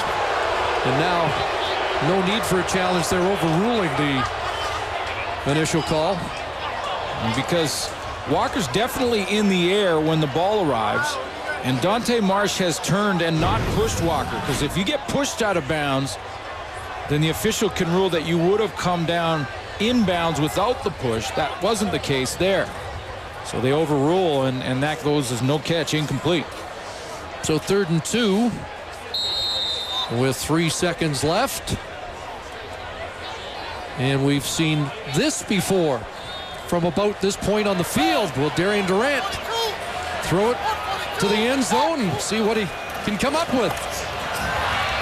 Durant airs it out. Dressler trying to run under it, and it drops. Or it's picked off. Barron Miles will just run it out. His 2nd interception of the first half, his 7th of the season. As he continues to up his totals, Darian Durant 1 for 8 in relief in the first half. Well, Week 13 will wrap up tomorrow in Montreal. The Eskimos and the Owls. Note this is on TSN 2 at 1 p.m. Eastern Time. Now available on Shaw and Star Choice, as well as Bell TV. TSN 2 will have the Eskimos and the Alouettes. It's 16-9 in Regina tonight. The BC Lions with the lead over the defending Grey Cup champs, trying to make it 2 in a row. Dave and Jock and Matt and Chris. Now, quickly, let's give you a little update on Wes Cates. You know about all the injuries the Riders have had all season. They didn't even want to think about an injury to Wes Cates, the guy who leads the league in touchdowns and rushing yards. They say that he has a lower leg injury, not serious, not a break, but that he is questionable for the second half. Now, let's discuss the other matter concerning the Riders and their quarterback change. The quick hook on Michael Bishop, the insertion of Darian Durant for the first time since July 27th. We haven't seen him. He gets in, and what you think? I think that was the quickest hook I've ever seen. Wow. For a guy who had almost 300 yards passing last week, for a guy who had 370 yards passing the week before, almost came back and won the game in hostile territory in BC. But he was 4 of 6 in this ball game. He had a couple of great throws. Yep. A couple of great throws, Matty. He did, but there are also some situations there where Michael Bishop was not in sync with his ball here. But this is beautiful here. I mean, that was a great throw on the out pat on the Dressler. And we know we're loving some Dressler as well. And another one of Dressler with pressure in his face. Michael Bishop shows off his strong arm, which he's been able to do over the last 3 weeks. But that was a quick hook. And the reason why I think he got that hook, Jock, is because some people love Durant. Lack of continuity, with some players on his team. And you look at a situation where, this is going to happen, right? Now you could go either way here, Cates, Bishop, but yeah, and obviously I watched that, it's falling on Michael. Yeah, I'm not sure you can blame that on the quarterback. This is his fault. You've got to buy some more time there. You've got Johnson in your face. You can beat him one-on-one. Now, if that was Cameron Wake, I may think about throwing that football away. There, I would beat Johnson one-on-one and not throw that ball up to But one interception, Schultze. Well, the way I look at it, the future is Darian Durant, and we're in mid-September, right? If you can get him back on the football field, you can go through the September process where he's going to make some mistakes. He's going to have some good plays. He's going to have some bad plays. But then when you get into October, if he's your starting quarterback, you get a run in October, you move it into November, you're going to have a possibility to get in the playoffs and do some damage because the future is Darian Durant. What was the role of Michael Bishop? He was just going to come in here and get them through a certain situation, a certain block of time. I think this was all set up from the start that if Michael Bishop struggled in any way, Darian Durant was going in. All right. We were there 2 weeks ago. That's exactly what Eric Tillman told us. Yes, Michael has promised nothing, and he is here to get us through a period of time. And it looks as though he has. Quickly, we got to get in BC here. They have the lead. Did they find their offensive rhythm after a huge missed opportunity in the first quarter? Finally. 6 points off 4 turnovers? Yeah. How can you say they've lost their offensive rhythm, Dave? They've been on fire the last couple of weeks. They weren't able to take advantage. You credit Sask defense there. And Schultze, we were talking about physical play. The Saskatchewan defense is probably the biggest issue in this game. 3 turnovers, 3 fumbles. You only get, 9 points out of that? Richie Hall, you're doing 1 heck of a job as a defensive coordinator. And what a moment for Stu Ford, who turns 23 later this week. The Regina native scores. The former Regina Thunder player scores for the hometown Riders.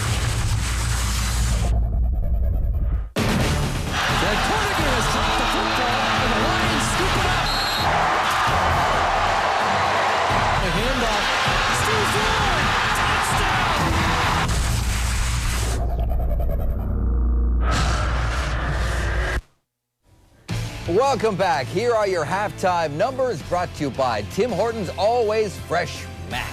Okay, let's go over this one more time. BC forces 4 turnovers, and they only get 6 points. Sask, they get 1 turnover, and they get 7 points. David, that spells one thing to me, and that is defense. That's the only reason Sask is still in this ball game. Let's see what Wally Buono had to say with the lead. He just spoke with our Ray Morrison. With Lions coach Wally Buono, early on you settled for some field goals after being opportunistic, and eventually your offense started rolling. Maybe assess the offensive play for me. Well, I think the offense is good. It's a very good defense, and obviously with the crowd noise, it makes it a little bit tougher. But you know what? It's exactly what we expected, a very physical, very tough game. You had a great game last week defensively. Have you noticed their offense keying and making some changes after what happened last week to your defense? Well, again, you know what? They got an excellent coaching staff, and they're doing what they need to do. Again, both teams are playing well, and it's a great game. Thanks, Wally. Yeah, thank you. It was 11-9 BC at the half a week ago, 16-9 tonight. Right now, there is a two-way tie for first to top the West Division. That's because Brian Mudryk, Calgary, smoked Toronto tonight, hammered them. Yeah, it wasn't really pretty. You know, Don Matthews back coaching in the Canadian Football League, and Don Matthews, the best coach ever in the Canadian Football League when it comes to wins. However, I don't know about this call as he benches Kerry Joseph, and he decides to go in this ball game with Cody Pickett, and it wasn't really a good choice. Wes Lysak is going to pick off Pickett. That's not easy to say. And the Stamps roll large, 34-4, as Dave mentioned. Hockey highlights, boys. Rangers sends preseason. Danny Heatley, power play goal. Jason Spezza, shorthanded goal. Ottawa wins 3-2. And in baseball, the Jays scoring 4 runs in the second. Roy Halladay grabbing his 19th win. Toronto beats Boston 6-3, and they prevent the Red Sox from clinching a playoff spot. The Jays mathematically still alive. But I'm telling you, they are on life support. All your highlights coming up on SportsCenter after football.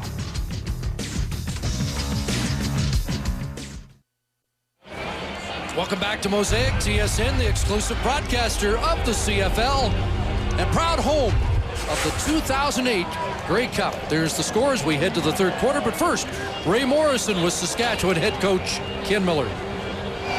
Well, Ken, some early turnovers. You did survive them for the most part, but that was a little uncharacteristic of your team. It's really uncharacteristic of us.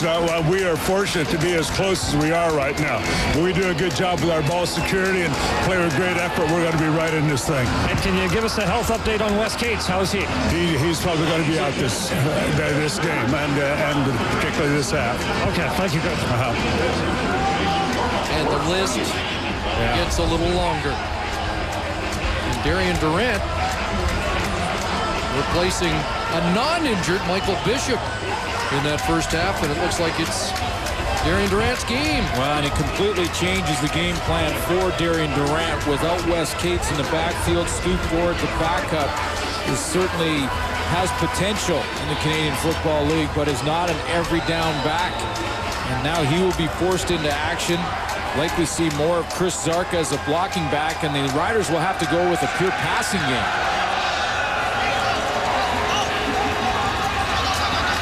Here's Ian Smart on the return, and a good one up across the 40 before he's dragged down by a newcomer for the Saskatchewan Roughriders, Stevie Baggs, and Buck Pierce goes back to work after that impressive late scoring drive capped by a G. Roy Simon touchdown. Yeah, up until then, Buck Pierce was trying to find his way. He was using Stephen Logan. I think the game plan coming in was to get the ball to Stephen Logan and Charles Roberts in the backfield. And then in that one drive in the second quarter, started to go to G. Roy Simon and did have success down the field. Trying to extend his streak to 4 consecutive 300-yard games. On pace so far, and adds to his goal. Paris Jackson with the drop. Pass was a little behind the Ranger receiver. Well, that was set up well by Buck Pierce, too, who looked to the short side of the field to hold the defense there. He knew he had Paris Jackson across the middle, and he waited till the last second to give it to him and really set up the coverage well to pull the coverage away from Paris Jackson, and then Jackson just put it on the ground. Jackson with 6 catches, 122 last week at a touchdown. 43-yarder as Pierce went up top for a couple of big hits against this Saskatchewan defense. 2nd and 10. And Pierce gets great protection, but that pass batted down, intended for G. Roy Simon. Good defense from Lance Frazier, who's provided that all year long. Well, G. Roy Simon's one-on-one moved to the inside. Remember in that first half, he was playing wide receiver. Nice coverage there by Lance Frazier. Keeps his hips square to the line of scrimmage because unless you turn the defensive back as a receiver, he can break up on those really quickly, and that's what Lance Frazier did there. Add to his knockdown total. McCallum to punt, Dressler back from his 15. Dressler zigzagging and brought down Ricky Foley with the tackle after a 53-yard McCallum punt. A couple of teams playing here that would like a trip to the Grey Cup game. A lot at stake here. Darian Durant back to work, and the new running back is Stu Ford, and Aaron Hunt quickly brings him down. We'll head down to the sidelines. Here again, Ray Morrison. Ken Miller told me, Chris, he just wasn't happy with the way Michael Bishop was managing the game. There were too many plays that he was just trying to wing the play and make something happen. That's why Darian Durant is in, and I asked Ken Miller if that was going to be a game-long decision, if this was Darian's to finish. He said, the way things have gone, there's no guarantees. It's interesting that Ken Miller has admitted he thought about replacing Michael Bishop in earlier starts, and Bishop got things going late, but tonight, quick hook, and that almost picked off as Jerome Dennis got his hands on it. How many drops for that Lions secondary tonight? They could have more than the 2 Baron Miles interceptions. Yeah, that goes down as another knockdown, and again, the secondary for the BC Lions starting to jump those timing routes.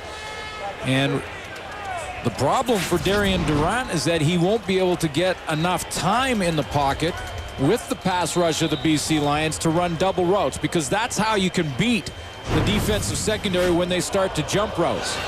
Jamie Borum just got it away. Good kick into the wind. And Logan being tackled. Sebastian Clovis, the former Lion, one of the first men down. And Buck Pierce will try to enhance this 7-point BC lead.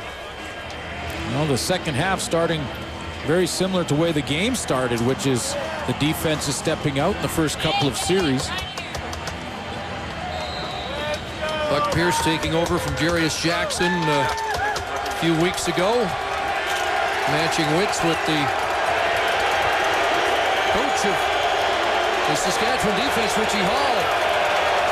Kid Logan, and look at that change of direction. Another juke and up to the 53-yard line, an eventful pickup of about 4. Well, if any defense matches up against Stephen Logan and those kind of jitterbug moves, it's Richie Hall's defense, which ranks first in many of the major categories in the Canadian Football League. Total yards per game against, an average game against the rush, but it's the quickness of that linebacking core, and Anton McKenzie, Maurice Lloyd, and Sean Lucas match up well against the small backs. 2nd and 4, Pierce, great protection, and another ball batted down. Good defensive play there by the linebacker, Lucas. Sean Lucas, the Sam linebacker. Yeah, and Sean Lucas is the adjuster who go out and often have to cover a receiver. And this time, I believe it was Rufus Skillern who runs the in route. Sean Lucas takes him. In fact, they man up across the board, and there's the knockdown across the middle by Lucas. A couple where the Lions trying to work that side of the field, that part of the field right across the middle there, and not having success in the last 2 series. BC with the wind advantage here in the 3rd quarter. Saskatchewan gets it in the final quarter. And that punt goes out at the 22, so a flag will come out. They're going to mark it at the 25.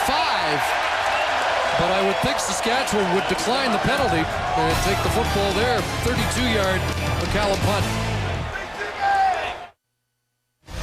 For every sack in tonight's game, Purolator donates the quarterback's weight in food to a local food bank. Purolator, where business is going. Well, we decided to add, another team there. Team Cameron Wake, who was 1 behind the Hamilton Tiger Cats, 2 behind Saskatchewan, who got 1 already tonight. Cameron Wake held off the board so far tonight. Lions with 12 sacks in the first 2 meetings, 2 tonight. Pass incomplete with some pressure on Darian Durant. And this guy has 10 sacks in his last 3 games against Saskatchewan. Interesting that he hasn't drawn a holding call. That was the first play of the game. A little bit of a grab there by Smith on the outside. He gets that double team. Remember, we showed you on the chalkboard how Chris Sarker, the fullback, is going to help out on Cameron Wake, and they've got to do that or else Wake will be in the backfield every single play. The most dominant football player in the Canadian Football League right now is Cameron Wake. 2nd and 10. More time this time. Ball batted down. There's another knockdown for that front 4. The 8th of the year as Aaron Hunt Gets a mid on the ball. That's his 5th knockdown of the season. You see that explosion and the ability to change direction and redirect after the ball is thrown. Cameron Wake comes out of his stance nice and low. Good, strong upper body as he throws the veteran Gene Makowski aside there. Makowski grabs him and pulls him down a little bit on that one, holding him off his quarterback, but just tremendous power out of his stance, the ability to redirect, great strength in the upper body. Big pressure. Borum is knocked down back at the 11-yard line. Then a late hit. However, the play was made, and it's Baron Miles who burst in and got to Jamie Borum. Got there so quick, he made the hit rather than the block, and he needs one block to become the all-time leader. He didn't get the record-breaking block, and he ends up a little worse for wear. But it's another huge turnover provided by the BC Lions. 6th of the game. We have a dead ball foul against BC. Number 37, it's a 15-yard penalty. It's a BC ball. First down. Called Boenge on the extra hit, and it looked like Boenge wasn't sure Borum was going to be ruled down or not. But it is a penalty that takes the ball back to the 26-yard line. Nonetheless, the 6th turnover for the Roughriders in this game. Baron Miles has the green light to move anywhere he wants. He has such a knack for blocking kicks. They'll let him go anywhere he wants to go and get one. Miles responsible for 3 of the turnovers. Here's Paris Jackson wide open. Momentum takes him out at the 20 and a gain of 6. Let me show you again where he lines up, and he gets lost in the count. There he is again, and he's going to come and end up just wiggling through there and getting in so quickly right down Main Street. Chris Zarka doesn't notice him. Maurice Lloyd doesn't notice him. They look outside, and it's too late. He gets there so quickly, Borum can't even kick the ball. Again, no block. So he remains tied with Gerald Vaughn at 12 block kicks. But the 3rd turnover he's provided, a couple of interceptions. And a tackle on Lyle Green, the fullback. But this is another opportunity for the BC Lions in the first half with all of their turnovers. Heard Matt Dunnigan talk about it at halftime. They did not capitalize on those turnovers. Just 6 points off 4 turnovers in the first half. A chance here with tremendous field position. And in a game like this with 2 very good defenses, capitalizing on turnovers is a must. 3rd and a couple. 3rd about 1.5 yards. And he won't go. Wally Buono wants the 3 points. I thought he might take a shot out of here just because of the importance of trying to get a major off a turnover, but he's going to go for the 3 one more time. Callum with field goals of 28, 18, and 50. Has hit on 12 of his last 13, this from 25 yards out. And he'll put that through. So now it's 9 points off 6 turnovers on the night.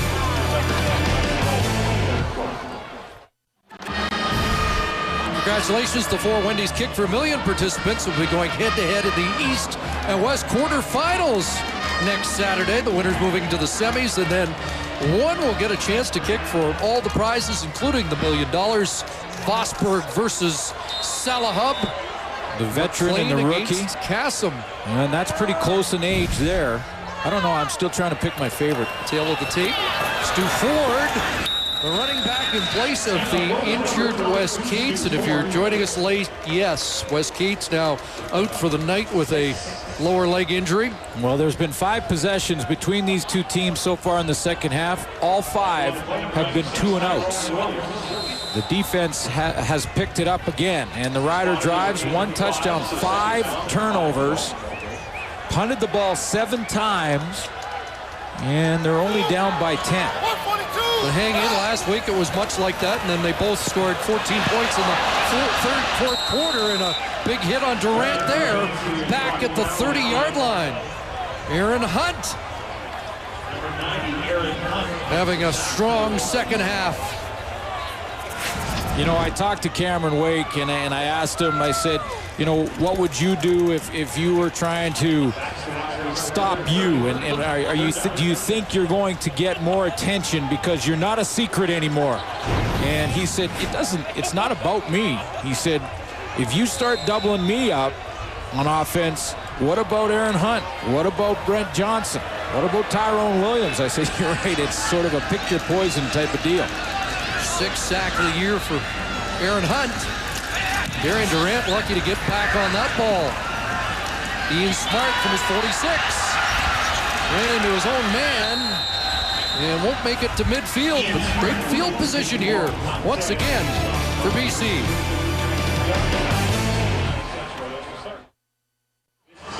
TSN's coverage of the 37th Ryder Cup continues tomorrow. Final round action from Valhalla. Beginning at noon Eastern, 9 a.m. Pacific, the United States with a 9-7 lead, trying to win for the first time since '99. And there's no vacancy in the tub. The hot tub is full tonight. Whole building's full again. And off Charles Roberts. He crosses midfield. Down to the Roughrider 53. As it ticks down to the midway mark of the third quarter. Roughriders defense trying to hold them in this game. You know what the defense has done that is different than a week ago when the BC Lions beat Saskatchewan 28-23. The difference is they've stopped the Lions on first down. Last week the Lions were averaging around 9 yards of first down.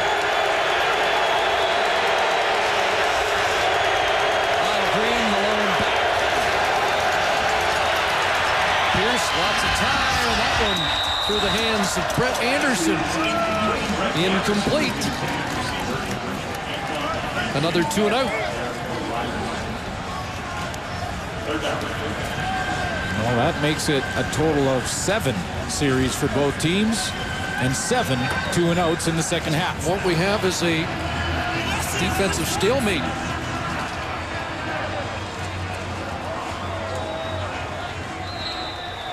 You ever play that game in the when you were a kid where just you and a buddy were out there and you just punted the ball back and forth and tried to win the yards game? That's what's going on right now. Yes, it is. And it doesn't hurt the Lions that they got the wind at their back. Great kick by McCallum.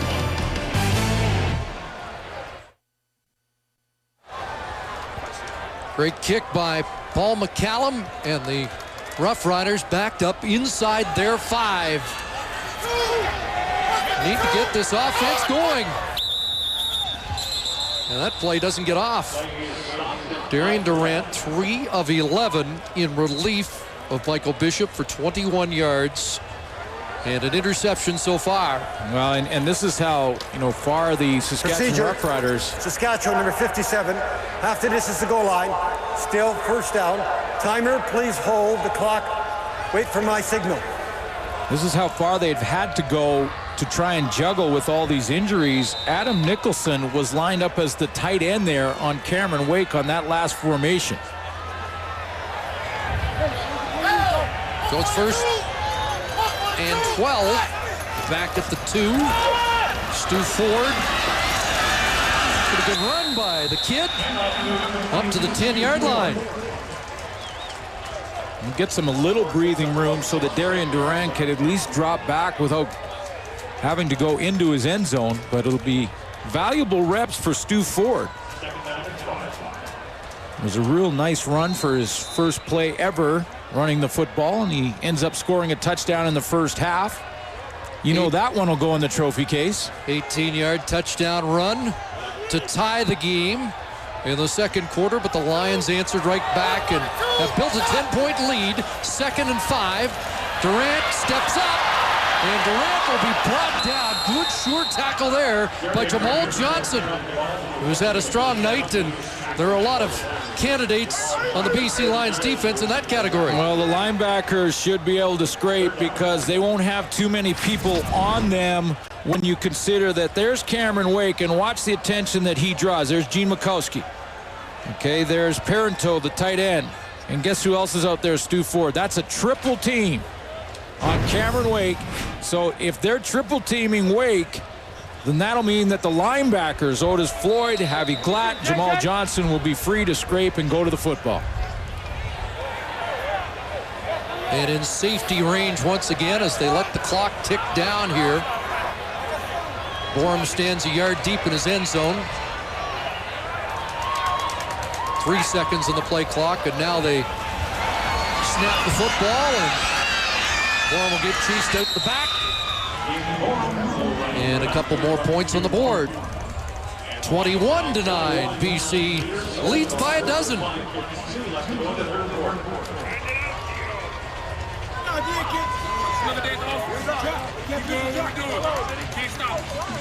And the Lions defense is feeling it. Tyrone Williams we had on the radio in Vancouver, on the team radio in Vancouver, and I asked Tyrone Williams, I said, what about your teammate Cameron Wake? Have you ever played with a better rush end? And he said, no, not in my time in the National Football League either. I said, how would you describe him? He said, he is one gigantic fast twitch muscle.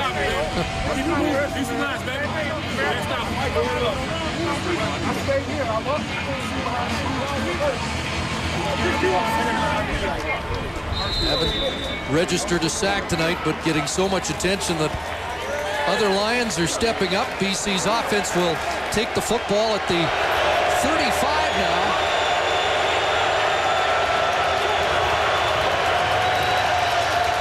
Pierce rolls, open man, and a drop as Lyle Green lets it hit the carpet.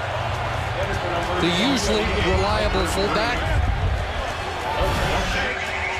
Well, Cam Wake may be on record pace, just short of it right now. James Parker, top single season quarterback sack mark, 26.5 when they gave out half sacks. And nobody's been in the 20s since Joe Montford in 1999. Cam Wake on pace for 25 this year. Some kind of list right there of pure pass rushes. 2nd and 10. And Pierce has all day to look deep, and Simon just misses. G-Roy Simon had a step on Lance Fraser and let it fall off his fingertips. Well, that's what happens in the first half. G-Roy Simon runs those curls. He runs the outs. He runs the short patterns. He runs a bunch of those patterns to try and set up that one opportunity when he now gets a little more room, and there he does come right through the seam. He has a step on Lance Frazier. That ball just out of his reach. Again, that's Buck Pierce a couple of times now in this football game. Has just missed a wide open receiver. Early in the first half, he missed one in the end zone. So McCallum kicks it away. Dressler. And Dressler upended at the 24.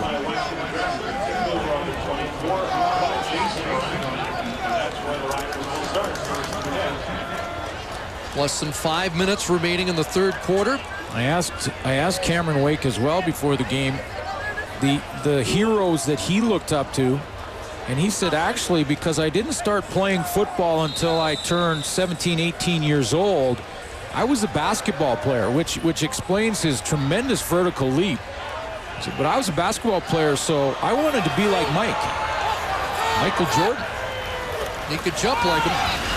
Say a 46-inch vertical. Stu Ford, a short game.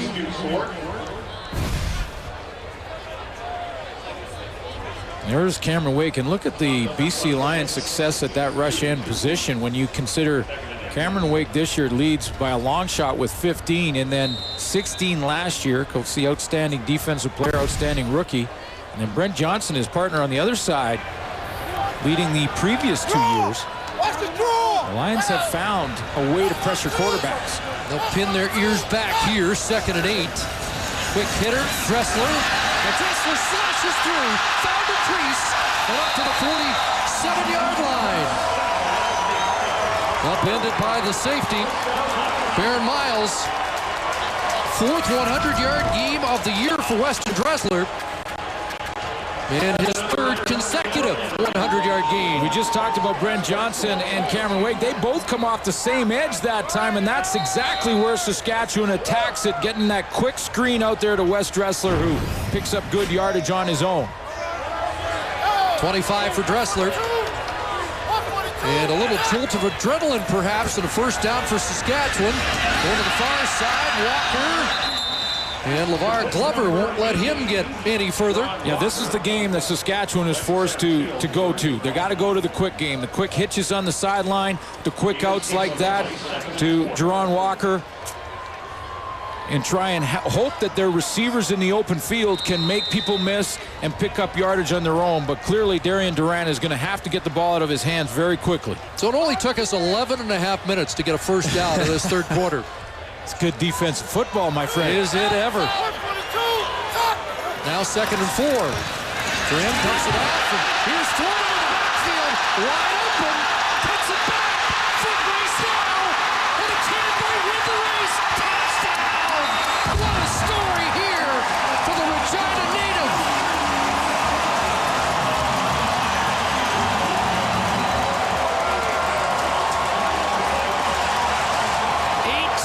On the ground, and now 55 through the air. Pass and run play for Stu Ford. Now Stu Ford starts in the backfield, and he's right there. He's going to come out of the backfield quickly.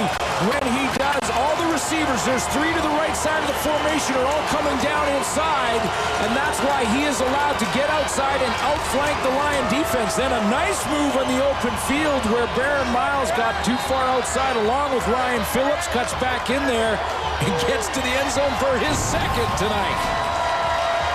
Remarkable night for the kid to get him back in the game.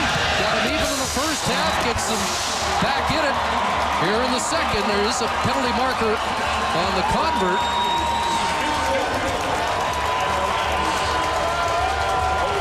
And Stu Ford now has his first pass receiving touchdown in the CFL. You know, and full credit to Paul LaPolice, the offensive coordinator, and Ken Miller. Offside, BC, number 6, 5-yard penalty will be applied on the kickoff. Bobby Glad offside on the convert. For the coaching staff here in Saskatchewan to realize that they were struggling in this second half trying to move the football, and in the second quarter, as a matter of fact.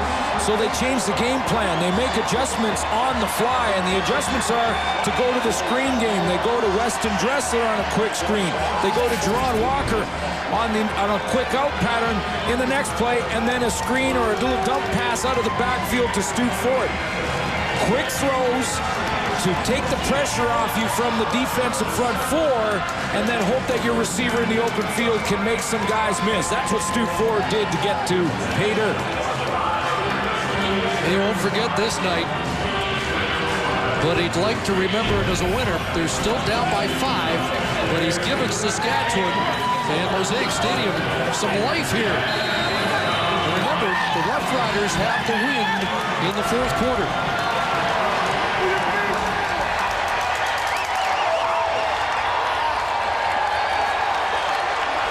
With the offside penalty on the convert, Bourne will kick off from the Saskatchewan 40. Longest kickoffs in the league this year on average. Off the foot of Jamie Bourne. Ian Smart with a return to the good one. Bourne can't bring him down. And Ian Smart, how often has he done that this year and gets a late flag at the Rough Rider bench? Well, he was escorted out of bounds, but I really didn't see a hard push on Ian Smart once he was out of bounds. I know he was kind of run out of bounds by some Saskatchewan Roughriders, but you know he wants to impress. Necessary roughness. Saskatchewan, number 21, 15-yard penalty. First down. A little bit of a bump there. So Donate Hurd called. The only thing I would say is it was a small bump, Chris, but it was about 3 or 4 yards out of bounds. And a great return. Tack on 15 and superb field position for Charlie Roberts to go to work. Right through the heart of that tough run defense of Saskatchewan, ranked number 2 coming into the game, and Roberts rips off 17. Well, what a move he makes on Maurice Lloyd, because this doesn't happen very often on Maurice Lloyd, one of the great tacklers at middle linebacker, who is right there in the middle of your screen. Watch how he is going to scrape to the hole. He beats his man to the hole, and that cutback there by Charles Roberts is one that really only Charles Roberts can make. Look in, Logan. Here's Stefan Logan. Down to the 15 again. Roberts and Logan in the offensive set together on that last play. It really is amazing how both teams sort of play this chess game where they're 2 and out, 2 and out, 2 and out, and then all of a sudden offensive explosion from Saskatchewan. Buck Pierce immediately has an answer to that. Last week, 28 of the 51 points in the game were scored in the fourth quarter. So who knows? It might be a shootout yet. First and 10. And Logan off the right side, and that's shut down in a hurry. Big Jimmy Verdun defensively. And Saskatchewan played well down in the red zone in this football game. Remember back to those 4 turnovers. 4 turnovers, a couple of them on the special teams that the Lions took the ball inside the Saskatchewan 30, and that defense held. Lions 1 for 4 in the red zone tonight.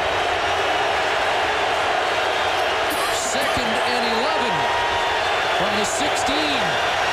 Pierce a little fake, and then underneath, and Lyle Green, the fullback, inside the 10, but he'll be short of the first down. Buck Pierce was hit as he threw the football. I think it was Maurice Lloyd again. He wanted to run like a pump fake to try and get a receiver open on a double move, but ran out of time to do it. Here comes the fake. There's the fake. And then he takes that hard hit for Maurice Lloyd. Not the first time tonight. So this will be the final play of the third quarter.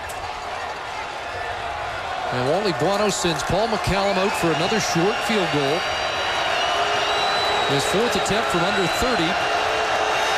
And this from 16 yards out to make it an 8-point lead.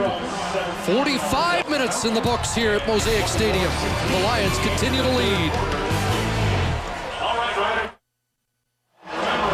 Third quarter stats are brought to you by Tim Hortons. Always fresh, always.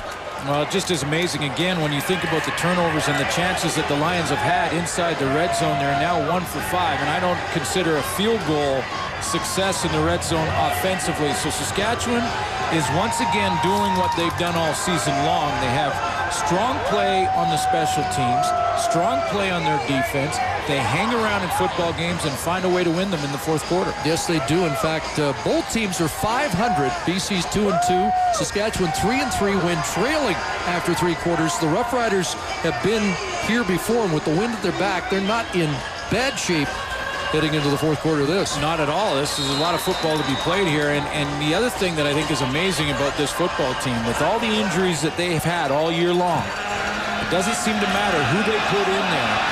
They'll make a big play for it. And this will help as the kick goes out of bounds, and Saskatchewan will start the fourth quarter at their 45-yard line. You think about the receivers that they've lost, Saskatchewan has lost. I know this has been a topic of discussion all season long, but all the receivers that have gone down for the Saskatchewan Roughriders, and then you guys like Jerron Walker step in and make plays. Wes Dressler, how good has he been stepping in when no one knew who he was? Legal kickoff. BC, number 4. Saskatchewan has elected to take the ball at their own 45. First down. And now with Wes Cates, their most valuable offensive player, he goes down and out of the lineup, and Stu Ford steps up and makes some big plays for this team. They hang around and keep it close and then put on a show in the fourth quarter. Stu Ford in motion. Another quick hitter, Dressler. Dressler, the first man miss, makes the second man miss, and makes a little when not much seemed available. Jerome Dennis finally brings down the elusive Weston Dressler. But you mentioned Paul LaPolice has made an adjustment. It looks like these quick hitters are now the way to attack the edge of the BC Lions defense. Yeah, they can't keep the rush off them. So the way to do that is to run the quick hitches. And just on your left is Paul LaPolice up in the spotter's booth beside defensive coordinator Richie Hall. So he makes the adjustment, gets it down, and it worked on the last series. 2nd and 7. Now drops back, looks deep, Dressler open, and he's got it! Well, he got the tip as he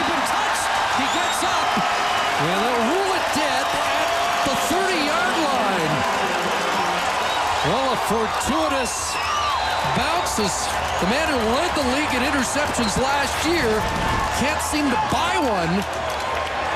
Well, you have to admire the concentration and focus from Weston Dressler to maintain his concentration on the football as he's going down, and it's going through the hands of Ryan Phillips. But if you're a BC Lion right now, you're just wondering how many opportunities you're going to have. That's the third interception dropped by the Lions secondary, and then not taking advantage of turnovers. Weston Dressler with tremendous concentration, and they run a double move there. They go in that quick game and then turn it up the field to get a big play. Season best for Weston Dressler, but Jeremy O'Day has been shaken up, the veteran center.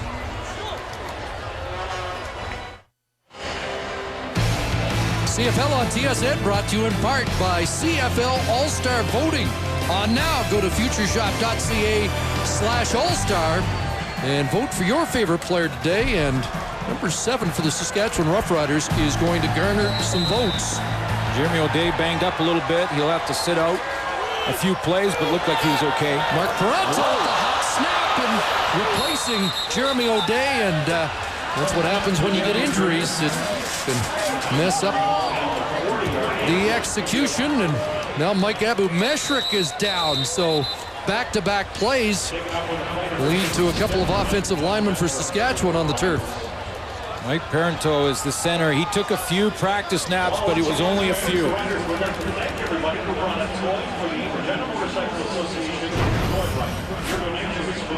Looked like Mike Abu-Meshrik was hit where you can't hold on television.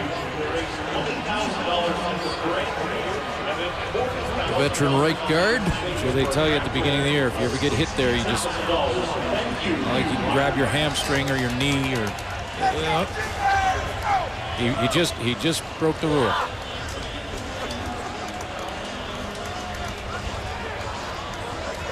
And it's going to take him a little bit to catch his breath. And I was just thinking about a conversation we had with Henry Burris. First play of the Labor Day game, Rob Blasio with the shotgun snap that goes over his head, and he said, I should have gone under center because I knew Laz was pumped up for Labor Day. And you wonder why you put Mark Parenteau in a tough spot there, and why you don't go under center for the first play or two, just to make sure that you don't have that kind of problem. Yeah, it gets you a chance for your center to sort of settle in. And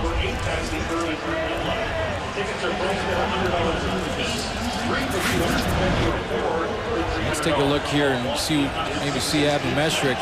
Cameron Wake slides in. Well, maybe it is looks like he got hit on the ankle, and Adam Nicholson, looked like his heel hit him.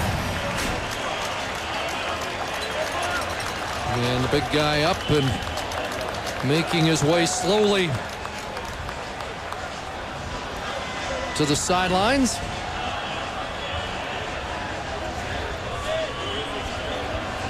So Glenn January is going to have to come in now. Steve Morley was getting his first start of the season. Abu-Meshrik out. Parenteau in for O'Day. And it's 2nd and 20 back at the 40. Better shotgun snap, but here comes the pressure. Durant throwing that up for grabs, and incomplete. Baron Miles almost had his 3rd of the night. Well, the pressure was there immediately. It started with Brent Johnson. He gets first penetration. Darian Durant is on the run immediately on this play. They line up the BC Lions with 3 on the line of scrimmage to start with. Watch the penetration there as Brent Johnson just shoots the gap. Now that gets Darian Durant on the run. Aaron Hunt takes that shot. Lucky he didn't get a headshot call there. But you can say that rushed the throw. Luka Kanji looking for his season longest. From 48 yards out, he's hit from 47 this year. And Luka Kanji's had a good season, and he hits another, his 26th in 29 attempts. 5-point game once again. Just over 2 minutes into the 4th quarter. Let's check in with Ray Morrison.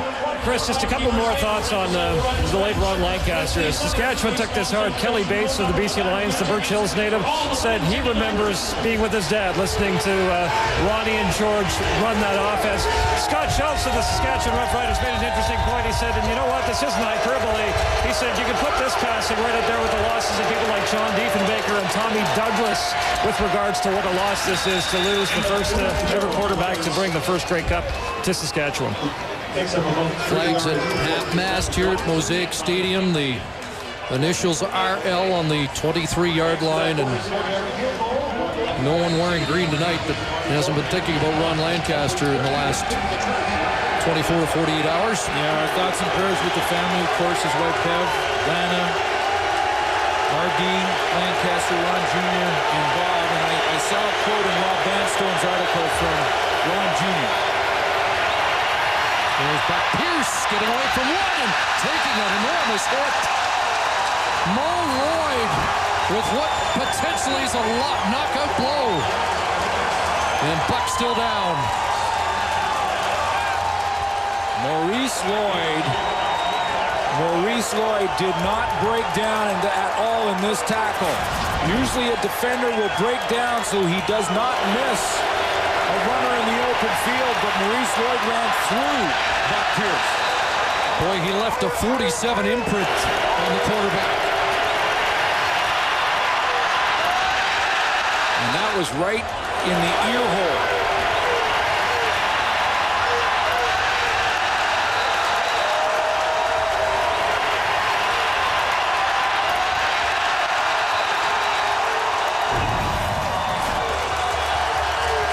Pierce, as tough as they come, up to the sidelines.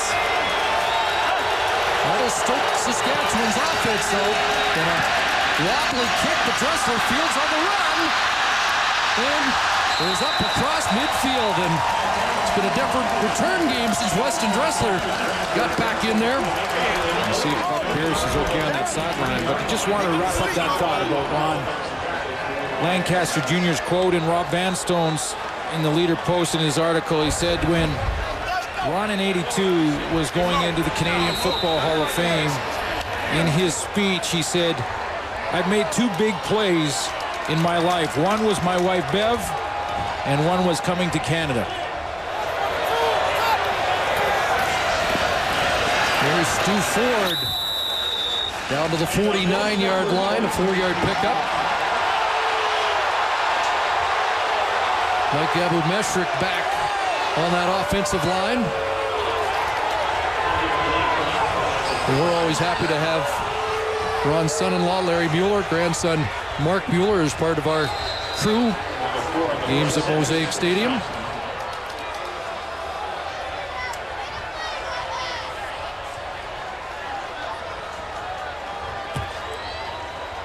Four-yard gain, 2nd and 6. Durant, quarterback draw. And great run by Durant, late flag as the Saskatchewan quarterback got to the 40, had the first down, but a hold behind the play is going to negate the run. Tyrone Williams threw his hands up in the air immediately. He was down on the ground, and whoever was blocking Tyrone Williams, likely the culprit here. Holding Saskatchewan, number 60, 10-yard penalty, repeat second down. Gene Mikowski.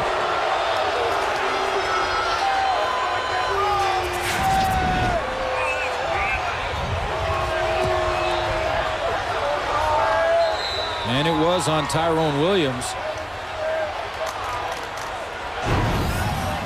And that helps bring Durant. So a good call. 2nd and 16 now. Pressure. Durant gets away. Dumps it off. Corey Grant. And Dante Harris there to take it away. That ball came loose. And the Lions appear to have another takeaway. Saskatchewan claiming that he might have been down, but Dante Marsh came up with the football, and are we going to get a challenge? Well, I didn't hear a whistle.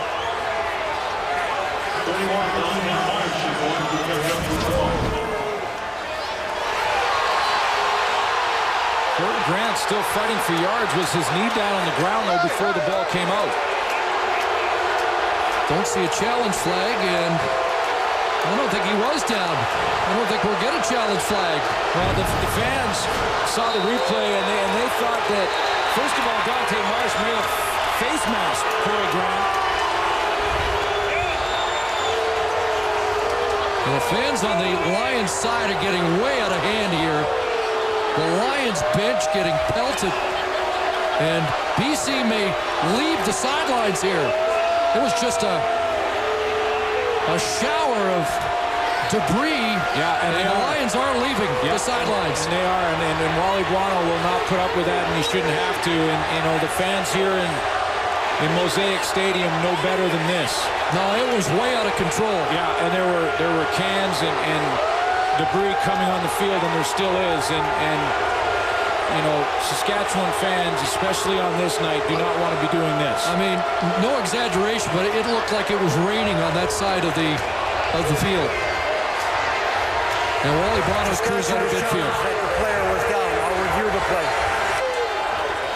Well, regardless of whether this was a close call, whether it should or should not be reviewed, we're in the stands. It is dangerous to the players and the athletes on the field to do anything and anything like that. And it was raining debris. This is the best place in CFL right now to come to a game, but there is a question when you can cross the line, and that line was crossed. And that line was crossed. And that line was crossed, and that's not acceptable. And while all of this is going on, Ken Lazarick under the hood, while the other officials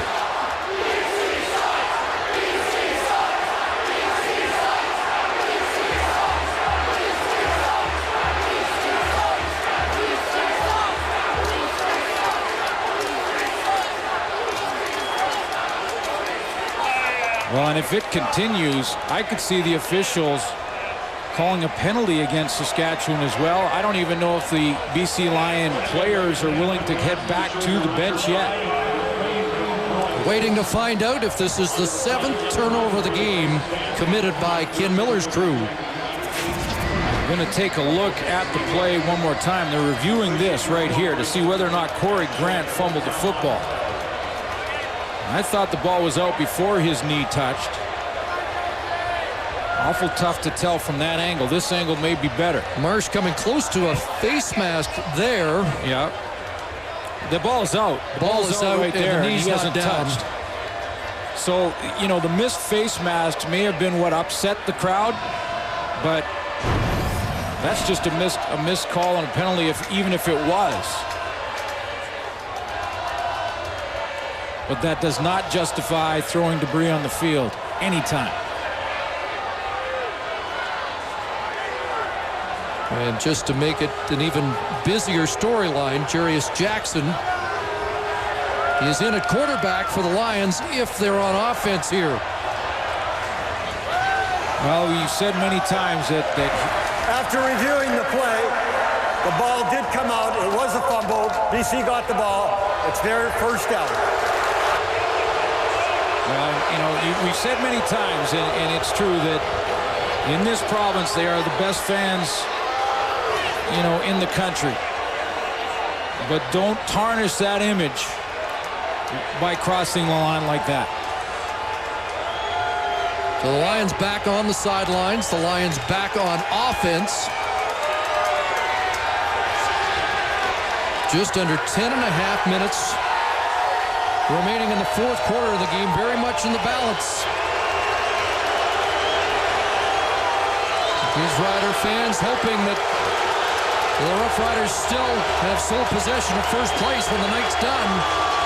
But they need a win to do that. Charlie Roberts to it. Down to the 50, and a guy on the sidelines who might be a little wet right now is Ray Morrison. Yeah, that was very close, and it's a handful of fans, but honest to goodness, Chris, there must have been about 40 full beer cans that made their way to the field. And again, let's be very clear. I think Glenn summed it up. It is a small percentage of fans, but boy, something like this can really tarnish the image of Mosaic Stadium. And as you guys pointed out, it is rather unfortunate on a night when we're paying tribute to Ron Lancaster. Well, fans making noise under pressure, dumps it off, and here's Stefan Logan, first down, penalty marker, Logan brought down at the 36. And let's find out if the penalty negates the Lions' first down.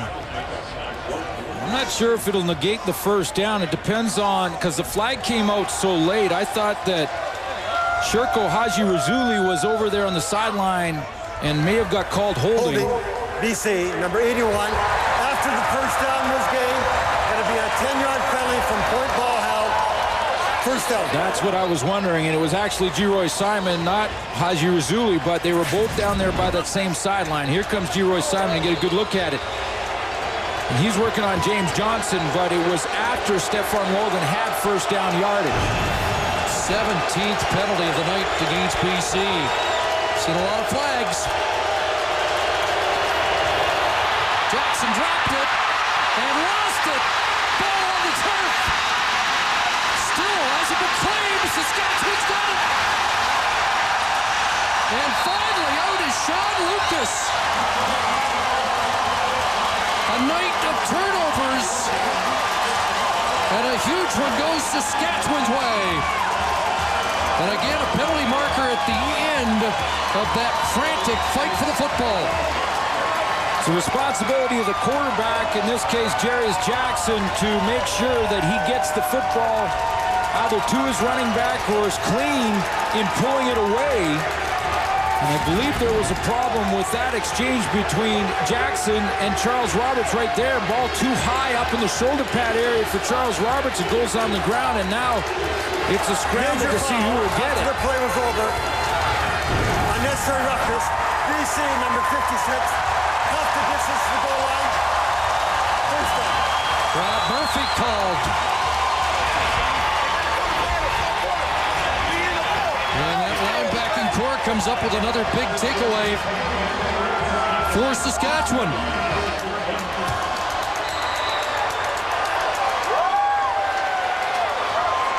I mean, you don't want to mess with that right now. The menacing eyes of Rob Murphy. So 1st and 10, Darian Durant looks to the corner. Jerron Walker can't pull it down. Interference will be the call against Dante Marsh.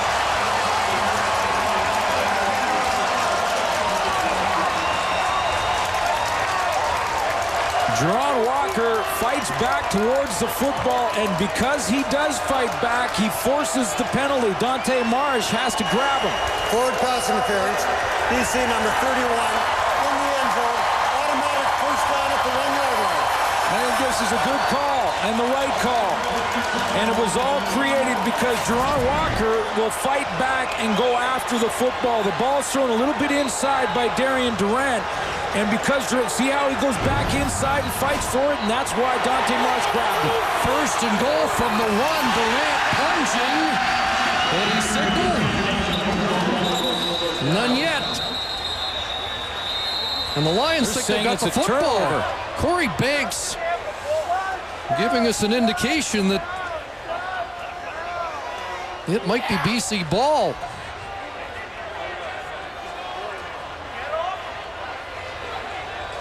And did Stu Ford save it for Saskatchewan? Ford comes up with the football. Oh boy, Darian Durant loses the handle of this football somehow in this pile. He has it there, going right behind. There is the ball loose on the ground. The Lions thought they had it, but Stu Ford saves it for Saskatchewan. Well, what a battle by Ford. He came in awfully late, somehow up with it. 2nd and goal from the 1. High shotgun snap, and they'll drop him back at the 2. Cameron Wake after the high snap. And it'll be 3rd and goal from the 2. Cameron Wake gets there in a hurry. He is there to the left of your screen. Mark Peranto still. And again, one might ask why shotgun snap out of 2nd and 1 with your backup center. Well, without question. I mean, that takes the ball 3-4 yards off the line of scrimmage, which is the 1-yard line. Roughriders are going to call timeout. And we have a decision now, down by 5. be a win for BC if you kick a field goal. However, it would get you within 2, wind at your back, 7 minutes to go, and you could win it with another field goal. Yeah, so there's a decision to be made. Yeah, there's 7 minutes. I mean, the conventional wisdom here would be to kick the field goal. Man, with Buck Pierce, it appears, knocked out of the game, and Jarius Jackson coming in cold here in this fourth quarter. His defense playing very well in this game, and you mentioned the biggest factor is that the wind is at your back if you're Saskatchewan. The other reason they may go for it, even if they turn it over on downs, they've got the Lions pinned, and maybe that's what they're thinking. They're going for it. 3rd and goal from the 2. From the shotgun, Stu Ford, the ball carrier, and Ford is not going to get there. A big goal line stand for the Lions, who lost a game in Montreal when they couldn't score from the 1. And they have stopped the Saskatchewan Roughriders, and it's the 8th turnover of the game by the Roughriders. Well, a couple of interesting calls that I'm sure will be debated depending on the outcome of this football game, but on 2nd down on the 1-yard line to go into the shotgun is a questionable call, and then to gamble there is too. With 7 minutes, I really believe you take the points. I know it's a win when you get it down there that close on the fumble, but the bottom line is you need the points. It remains a 5-point game. Lions take over on downs at their 1, and number 1's got the ball. To the 4, Charles Roberts has 3. Now, you know, you mentioned, Chris, and it's an interesting point. Ken Miller, in fairness to him now, he's got the Lions bottled up. His defense is playing great. Into the win, Wally Buono, if he doesn't get a first down, will have to give up the safety, and Ken Miller will get the ball back in decent field position anyway. So it takes a little bit of the edge out of that gamble on 3rd down, but conventional wisdom is to take the points. Even the safety here, now you're kicking a field goal to tie instead of 2 field goals to win, and they get the 2 and out that they need as that pass from Jackson to Jackson falls incomplete.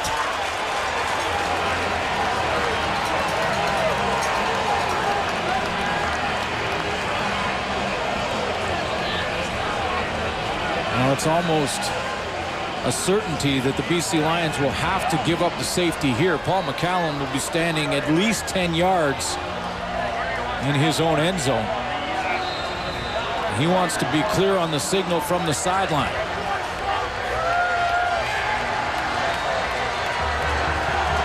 Weston Dressler, the returner for the Saskatchewan Roughriders, standing on the 35. That would be field goal range automatically. Snap, and quickly the safety is conceded. 24-21. 3 points separate these 2 teams.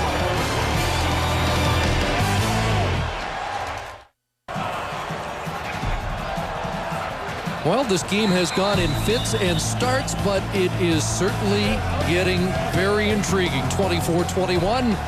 BC with a precarious lead, but they've got to kick it right back into the hands of the Saskatchewan Roughriders. And Weston Dressler from his 18.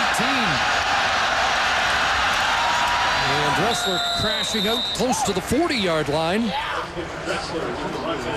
in this 3-point game. The Lions have finished first for 4 consecutive years, and to do it a 5th straight year, you'd think they have to win tonight. Roughriders looking for their first place finish since 1976, when a guy wearing number 23 was the quarterback. And with the Calgary Stampeders win, the BC Lions need this game desperately to keep in the hunt for a home playoff game.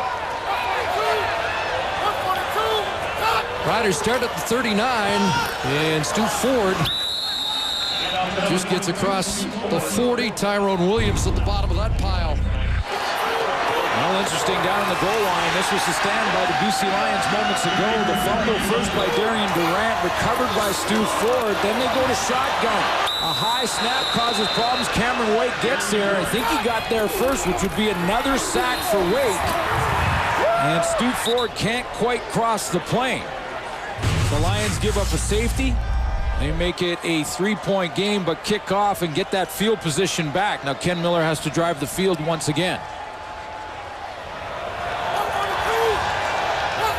Second and 8, empty backfield, 6 receivers out, pressure on Durant, trying to get to the edge. Now throws downfield, throws it away, and tumbles out of bounds. 4.5 minutes on the clock, and Saskatchewan will send Jamie Borum back out. Interesting to see what the Lions do here on the special teams. Jamie Borum, with the wind at his back, should be able to punt his team out of trouble here. But the BC Lions can load it up and maybe try and go for a block. They do have 2 returners back, which would indicate they're trying to set up a return.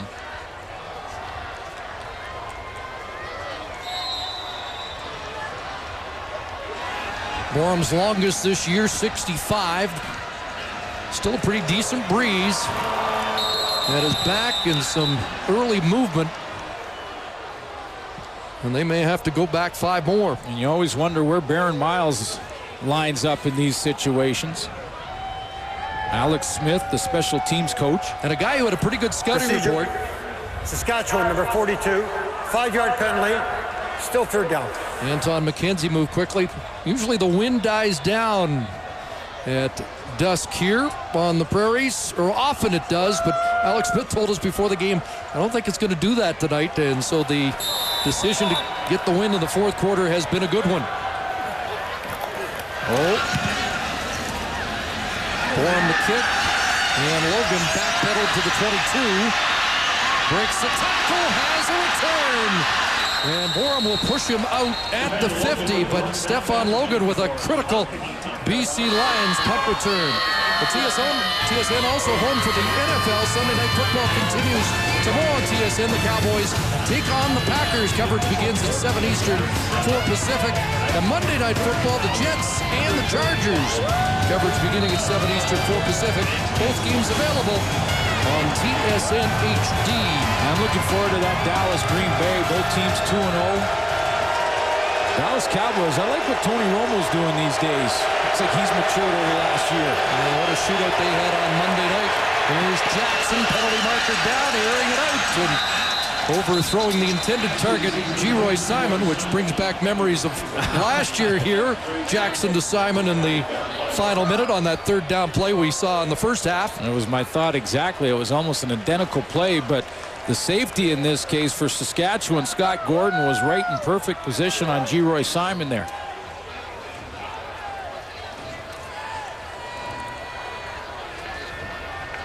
And I think after that play, Geroy Simon from last year. BC, legal formation, no end. Penalty is declined. Second down. Inside of a minute was how Scott Gordon got that job at safety back. Yes, he took over the following week and has not relinquished the position. That, by the way, was the 12th game last year for these two teams. If BC wins it, they'll have the same record through 12 weeks as a year ago. Second down. Jackson trying to buy a little extra time, and now with a block, he'll take off. First down and a big Jarius Jackson run down to the 35. Jarius Jackson cannot find an open receiver. The secondary for the Riders have covered down perfectly, and he gets the offensive line to collapse the D-line all the way to the right side, outside of the hash mark, and look at how open it becomes. 25 yards, that's the longest run by a Lion quarterback this year. Couldn't have come at a better time. 3 minutes left here at Mosaic, and a 3-point game.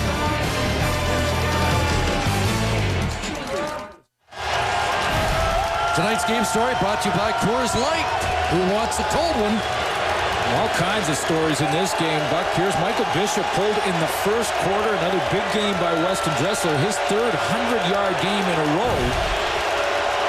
The game's still in the balance. 25-yard pickup by Jarius Jackson, and now a quick hitter. And Logan slashing down inside the 15.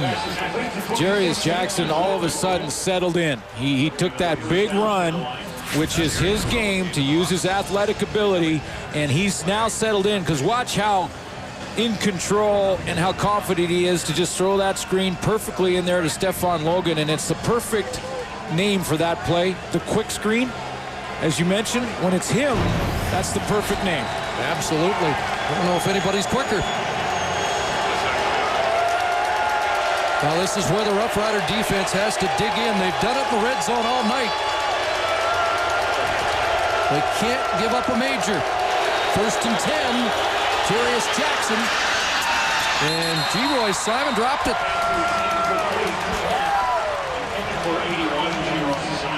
Delivered low. Lance Frazier was giving Geroy Simon lots of room there, and that ball just a bit underthrown by Jarius Jackson. Geroy Simon caught a couple of those early in the game. Just couldn't pull that one up off the turf, and a big down now for Saskatchewan, who have to hold the Lions to a field goal attempt here. 2:27 remaining. 2nd and 10. Jackson rolling with pressure. They got him back at the 28-yard line. Kentwana Jones led the charge. And Chris, this is the perfect scenario for Saskatchewan. First of all, they needed to stop. They get that, but they also get the sack and the loss of yardage. Remember, the Lions are looking at a pretty good wind in their face right now, so this is not a chip shot. No, they're banging on the stairs. Jarius Jackson, I know Wally Buono would like to have seen him throw that football away and save the lost yardage, because he puts some more pressure on his kicker now, who has to try and nail this into the wind. Well, he made from 50 with the wind. 4 others from under 30, and now from 35 against the wind. And putting it up and through.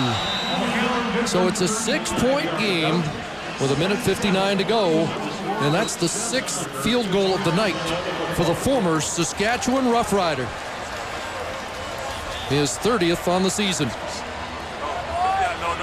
6 for 6 for Paul McCallum coming in. He was 9 of his last 10, so Paul McCallum is Mr. Consistency kicking field goals, and that was not an easy field goal, believe me. And the former Rough Rider looking at a 40-yarder into a stiff wind. That's not an easy field goal to make, and he nailed it right down the middle. So now a 6-point game, but lots of time left.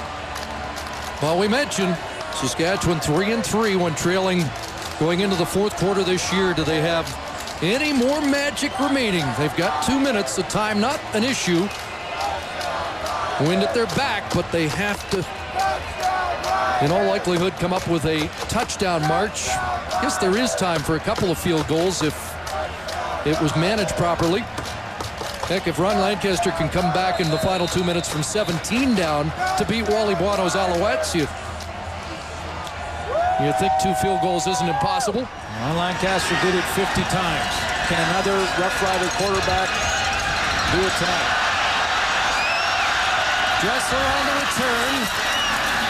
Yeah, up around the 39-yard line. This is the 7th meeting in 15 months. They're 3-3, and it's about as tight over a much longer period of time. And the Saskatchewan Roughriders have been competitive over the last few years. The BC Lions, as you mentioned earlier, the front runners in the West Division a few years in a row now, and that's how that rivalry builds. They've played in Western finals, gone to the Grey Cup through each other, and won. Wally Buono's team has 5 wins at Mosaic since 2000. Saskatchewan's won 6 times at BC Place since 2000, and here we go. Darian Durant gets outside, and down the middle, Adam Nicholson, the former Lion. Remember last week when he had the big drive, but this one's coming back. And was that Cam Wake that was tackled? Yeah, it was on the outside, and it was Cameron Wake who was trying to get outside to contain. I think it was Wayne Smith, the right tackle.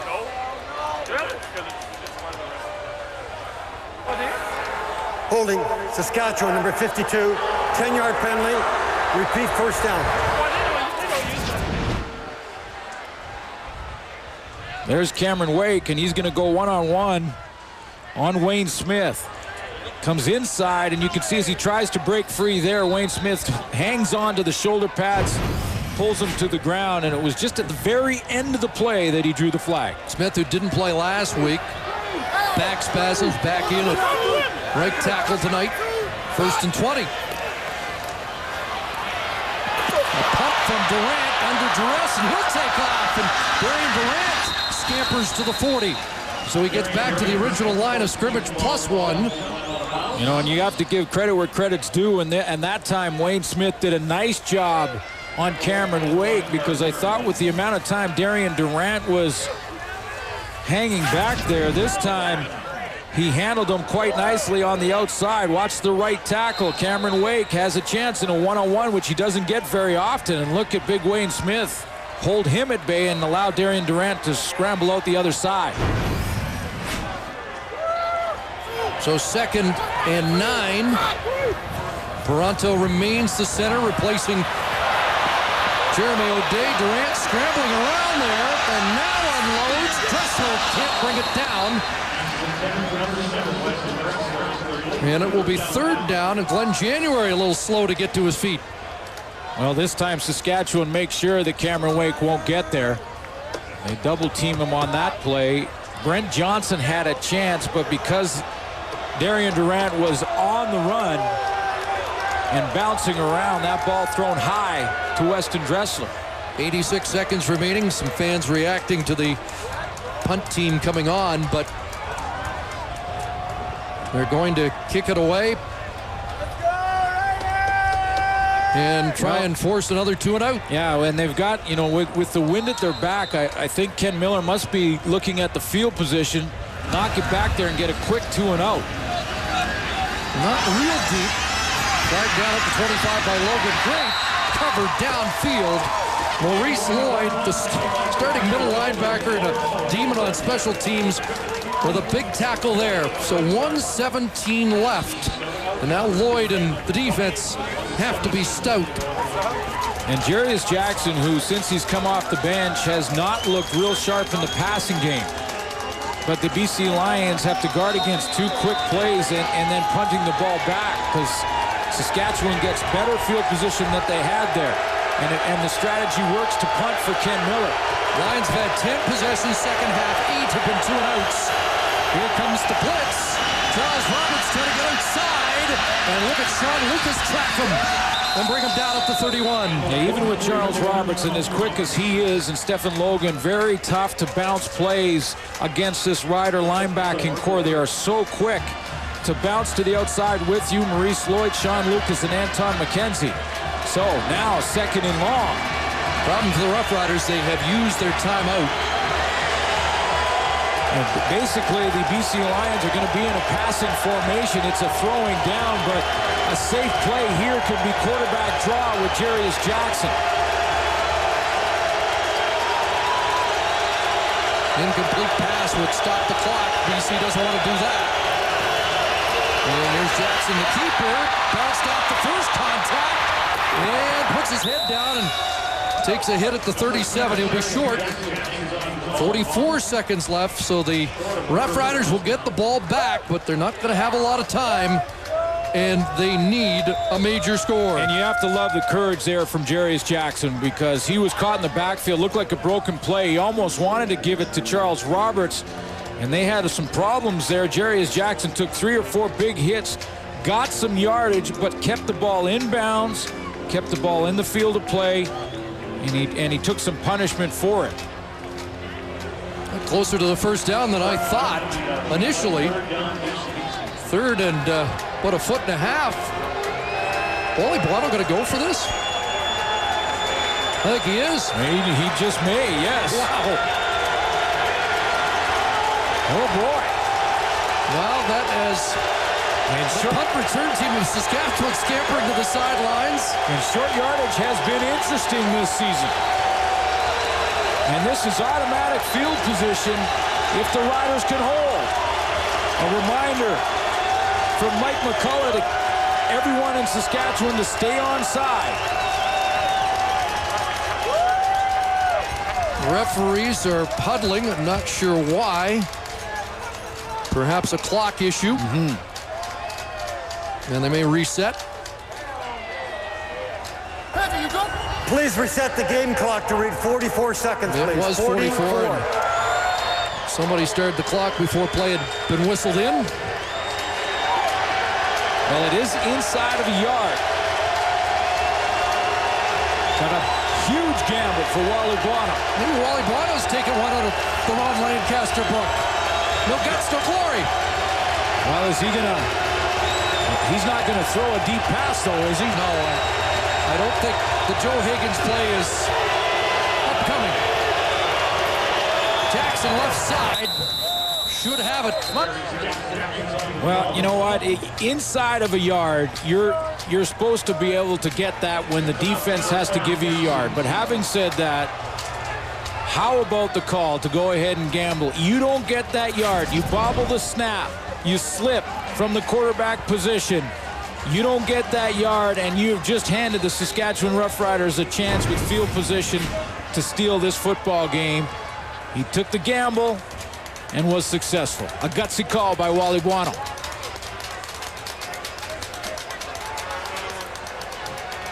Clock winding down, and we have a four-way race for first in the CFL West. Saskatchewan now will share the lead with the Stampeders, and the BC Lions are charging. They're a game back. Edmonton will play in Montreal tomorrow to make it perhaps a three-way tie for first. 27-21, the Lions move to 7-5, and the Saskatchewan Roughriders are now 8-4, time for the TSN turning point. Well, real fitting that we are honoring the memory of the great Ron Lancaster in this game, because this game had a little bit of everything. It had the goal line stand, which was the turning point in this game, but that gamble was a Ron Lancaster type of play. Wally Buono at the end. The TSN Turning Point brought to you by the 2008 GMC Sierra. Professional grade. Ronnie, we're going to miss you. Interesting night. Wally Buono's team with a stout defense. We saw four quarterbacks in the game, and it went down to the wire. And on the night they paid tribute to Ron Lancaster, the visitors come up with a win. BC wins it. So long from Regina.